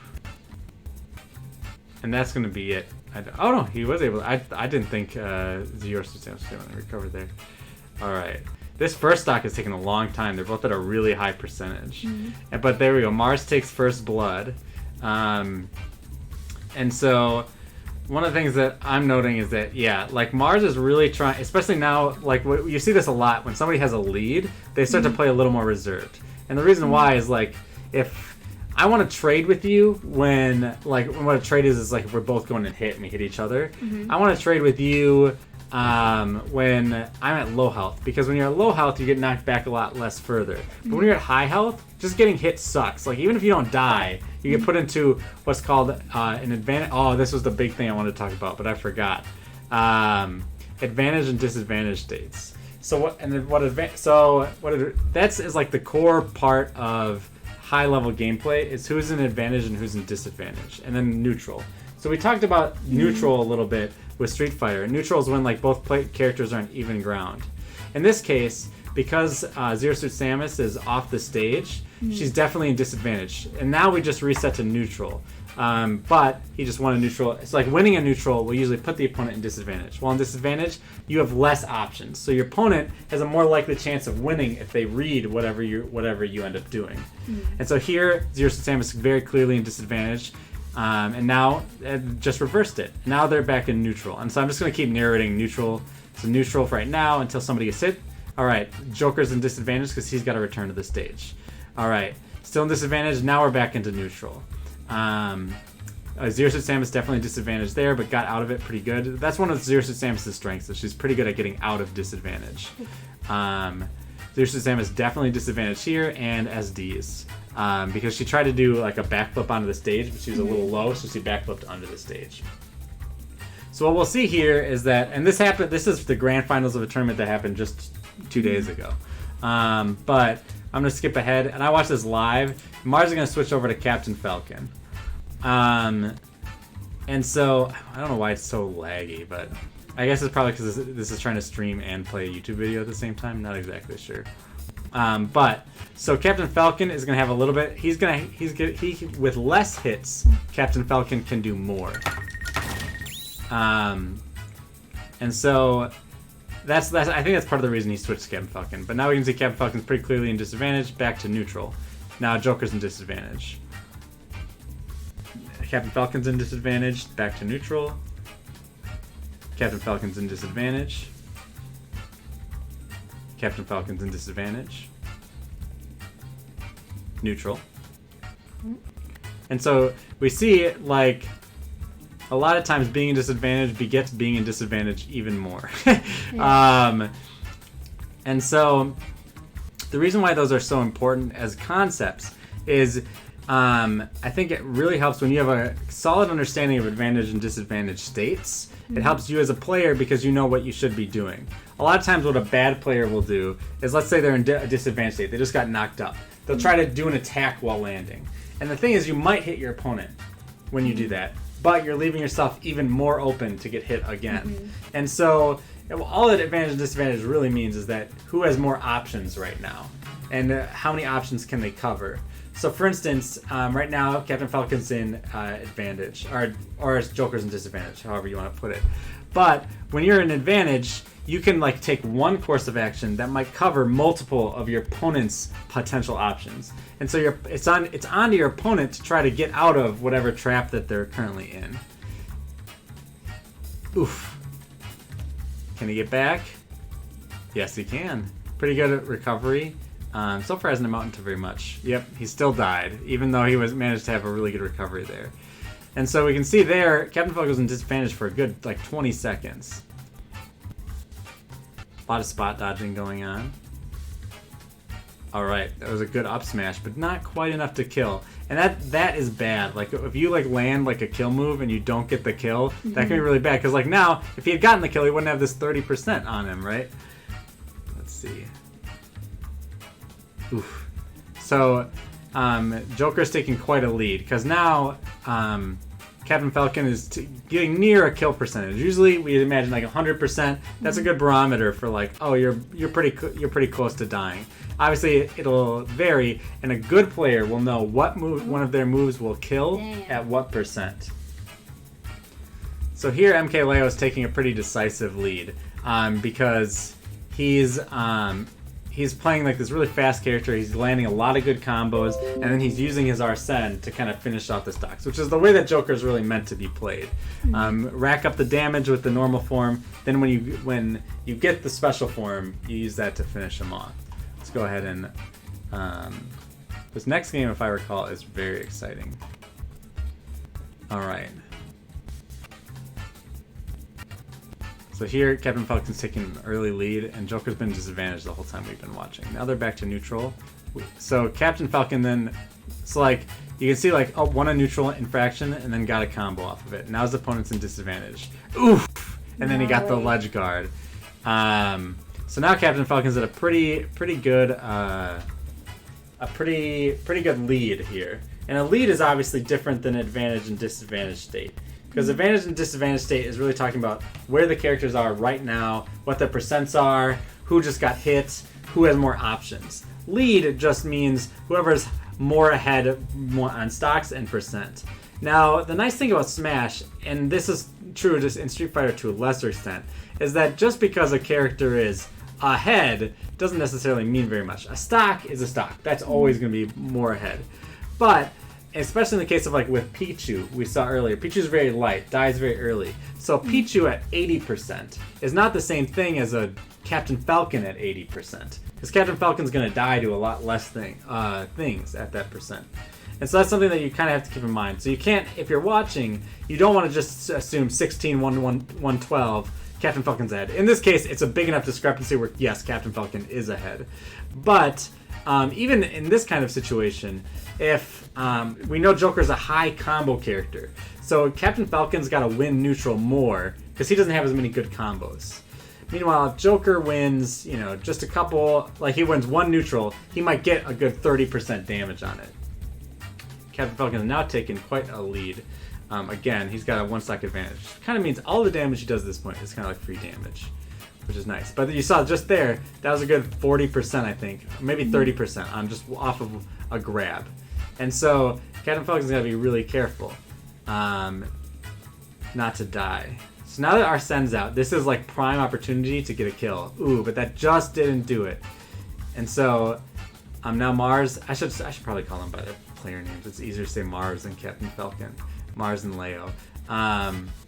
So the way I describe this match is going right now is Captain Falcon is taking quite a bit of lead, but Captain Falcon has been winning neutral a lot more than Joker has, especially for how close this game is. That's because Captain Falcon is a little bit faster. He's got big meaty hitboxes, meaning like they cover a wide area when he throws them out.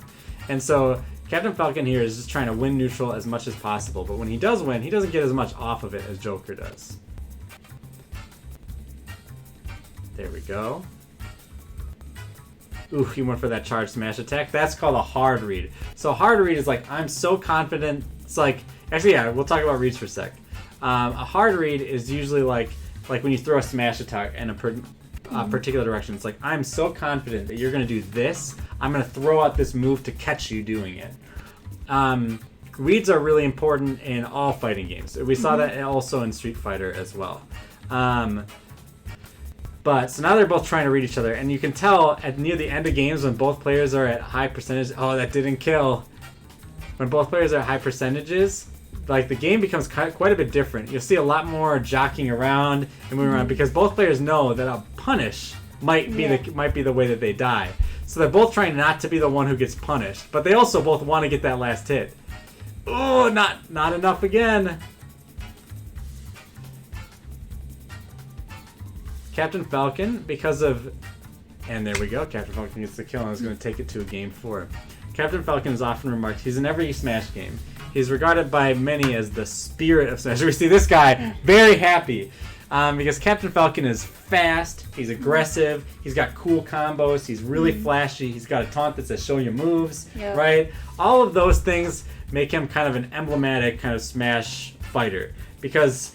Ideally, Smashes are very, like, at the highest level, and we can see this right now with the way, because we've been talking about movement a lot today. Smash is a game that's played at a very fast pace. And so, as a result, Captain Falcon, as a very fast character in a fast game, is called, like, the Spirit of Smash, because he's a fast, hard-hitting hero, and people love to get behind Captain Falcon. This was definitely a surprise pick. Mars has played almost exclusively Zero Suit Samus since the start of this game being released. And so him switching here in the grand finals to a different character was quite like a shock. And people were like, whoa, this is crazy, especially because Captain Falcon is not considered to be that good in this game. He's not bad, but at like the highest level of play, he's not able to do, he doesn't have good enough combos and stuff for like, a lot of people consider him to be just a little bit weaker. But we've watched quite a bit. I've been talking a lot. What questions do you have? Either of you. I don't have any questions. I'll think for a second. All right.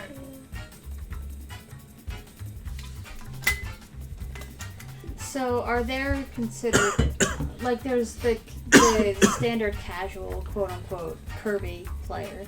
Is there a ranking of like renown in Smash competition? Like if you play this character, because you talk about how Captain Falcon is what people get behind as the spirit of Smash. Because he's such a flashy, fast, hard-hitting character.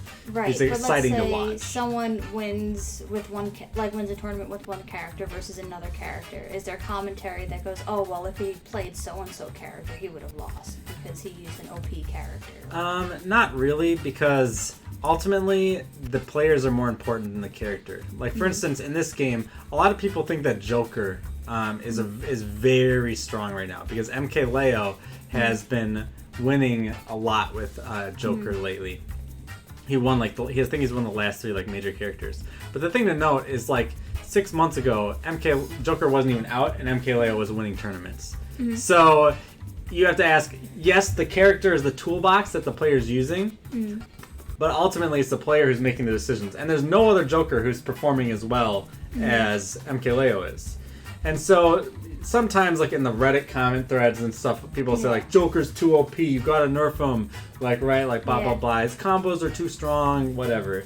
But in the commentary, and people who really enjoy watching the game, I think you're going to have a much better time if you don't blame your losses or other people's losses on who they chose to play, because ultimately they could have chose to play anybody. And more importantly, just what are the decisions that people are making. That said, in this matchup, I would say that Joker has more good decisions than Captain Falcon has, right? So, in my opinion, the Captain Falcon player is going to have to play better than the Joker player in order to win this. I asked that specifically because I don't know whether it was for national tournaments, but a lot of local tournaments for Brawl banned Meta Knight. So Brawl was a unique case in the sense where that has not happened in any other Smash game, where Meta Knight just had such a commanding presence specifically in tournaments as the best character in the game. And it's okay, every game has to have a best character. But the thing is the difference between Meta Knight and the next best character was so high that people felt that it was kind of unfair. And then tournaments often became just Meta Knight Fest. So we're like, there's just a bunch of Meta Knight players all playing each other. And a lot of people found that to be kind of boring or unfun or predictable. And so that's why that character in particular got banned near the end of Brawl's life cycle. And the thing to note about Smash games is usually when a new Smash game comes out, people stop playing the old ones, except for with Melee. But that's a good question. I think a lot of people who watch this game or who play this game a lot, that can be an attitude that can be pervasive in the characters. Like, oh, you won because you're playing that character. And on online play, that can be even more exacerbated because certain characters' play styles are more... I don't want to say more conducive to playing online. They have strategies that are more abusable online. So, for instance, let's go ahead and we just finished that set and we saw MK Leo leave. So let's jump back into our game.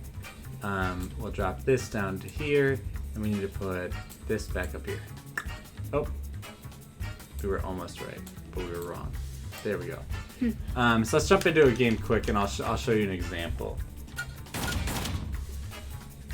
Let's just do a 1v1 because I'm just gonna be kind of talking about online play. Stop battle. Okay. So Simon and Richter are examples of characters who are very good online but not good in tournament. And the reason being is that Snake is less so that.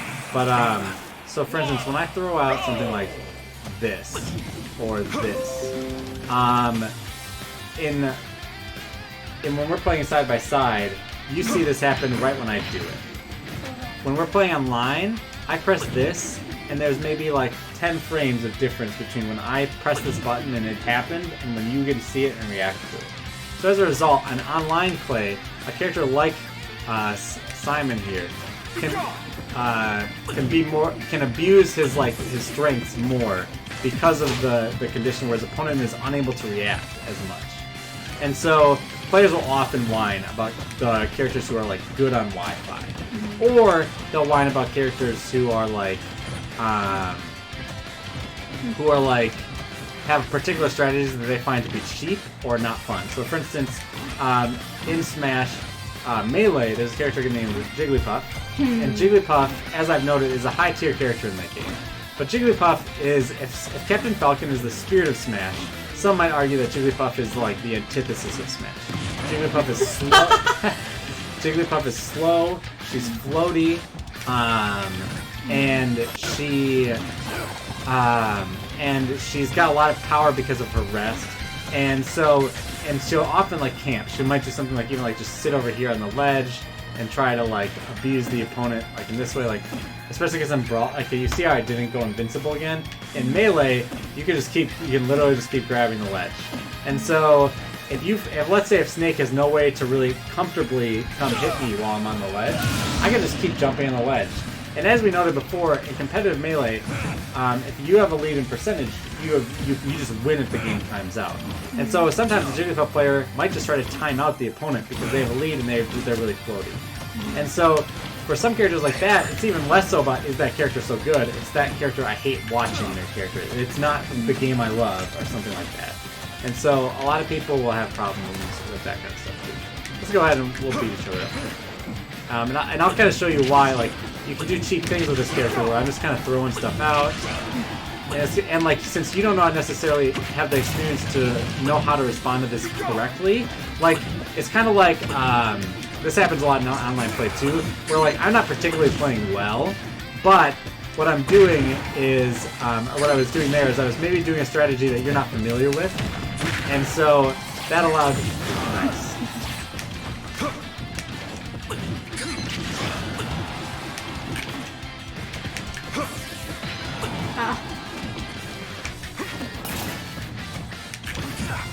Keep trying to bait it to activate that line. Ooh, no! But yeah, so definitely are certain strategies also like the Kirby thing. That's like a more simple example of what I'm talking about. But yeah, good job. All right. See, like for me, I love just getting in and attacking somebody. I don't really like sitting around and just doing nothing. What? That was pretty I thought nice. that sent it back.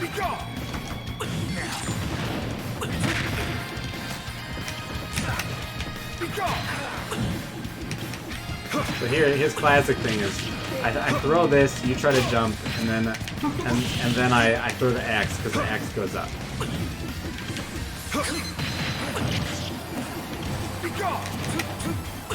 Oh, I was trying to shield. So you can see how this strategy can be frustrating. Even if you win, this isn't necessarily a fun game, right?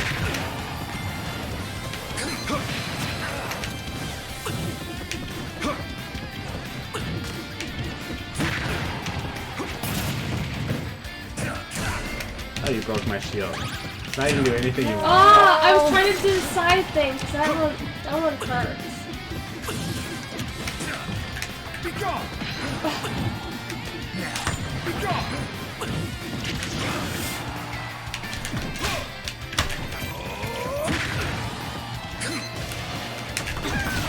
Oh, I didn't get the smash attack on too late. Oops, that was a dumb play from me.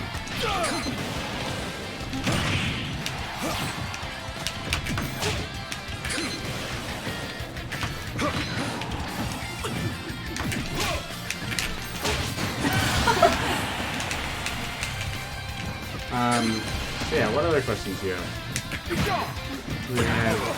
I'm like looking at the time while getting beat up.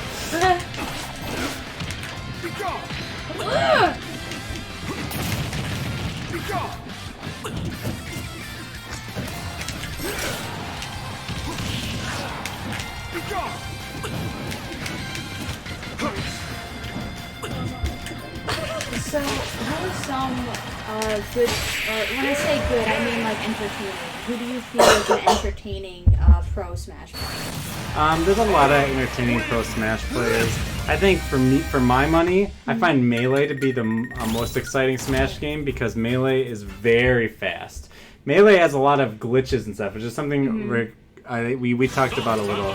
But yeah, why don't we just play a 3-player game here? So in Melee, I think I love watching a lot of players play. Particularly Wizrobe is fun. He plays Captain Falcon, so he's just fast, aggressive, beating people up. But also, like basically almost any Melee player I find really enjoyable. And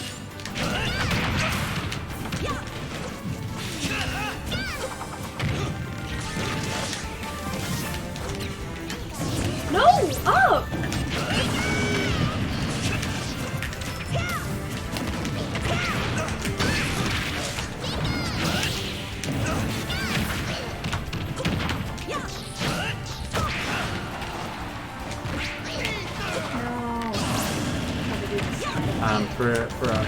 I find like all sorts of players. Like usually my favorite players are mostly due to just their personalities, like as streamers at least when I'm watching. But I would say like, for instance, my favorite player to watch in Ultimate, like in the tournament, is Mars, who we just saw in the grand finals there.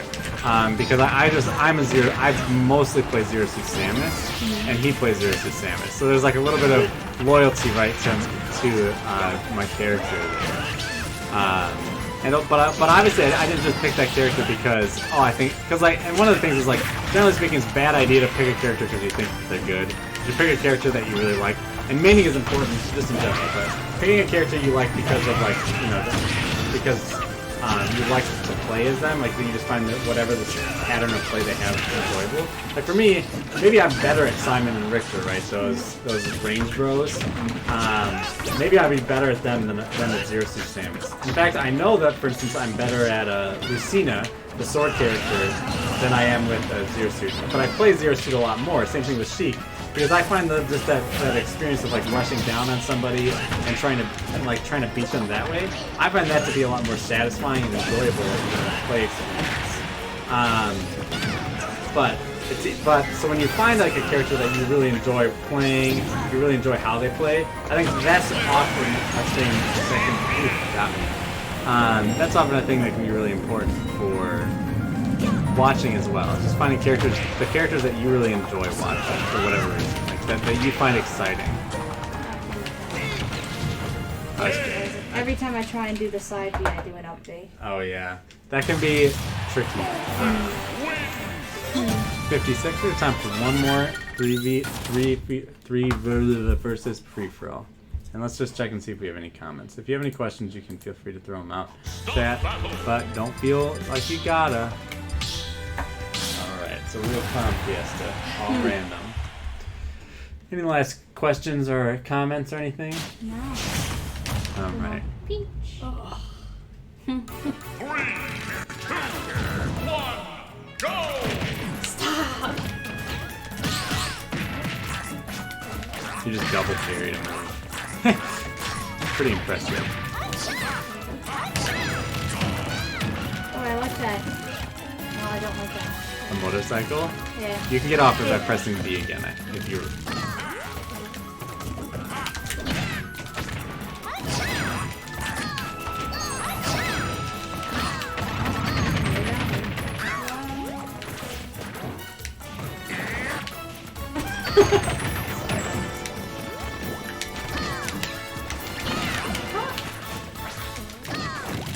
No!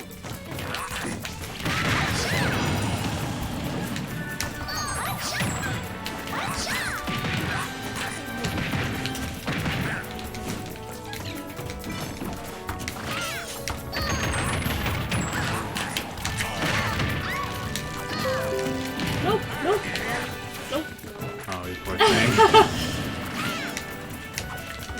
Maybe we have time for 2 more.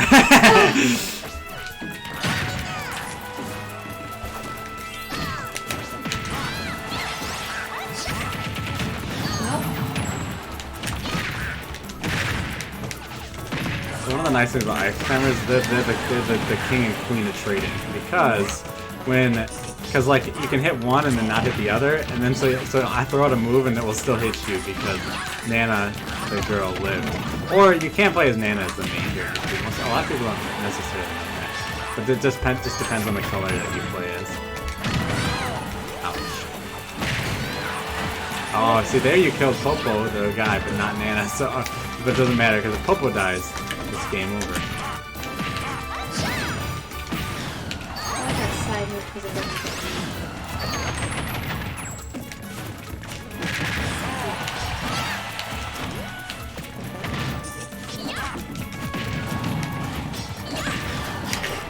We're just getting exhausted. I'm pretty sure I just saved you because that was a fully charged smash attack.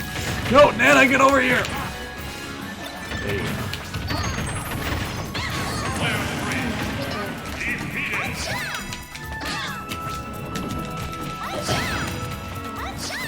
Oops. Calls them the hips of love. Oh, I went to save Nana and I died. Darn it, that was my bad. Alright.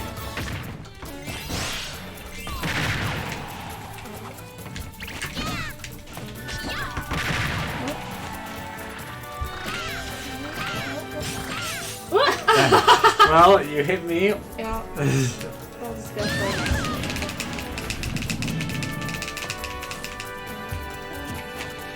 Gotta be smooth and got that.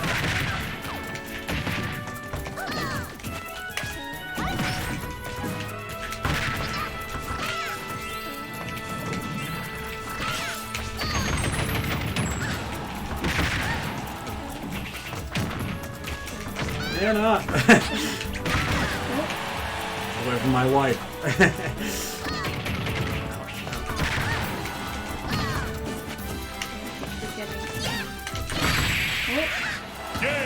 Nice.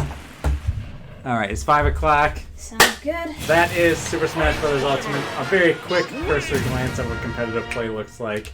It's, I find that all these games are too complicated to go over 2 hours. That's why we'll keep running this show the entire time I'm a PhD here, so that we can try to learn a little bit in 2-hour segments. But thank you for tuning in. You rock. And as always, keep playing.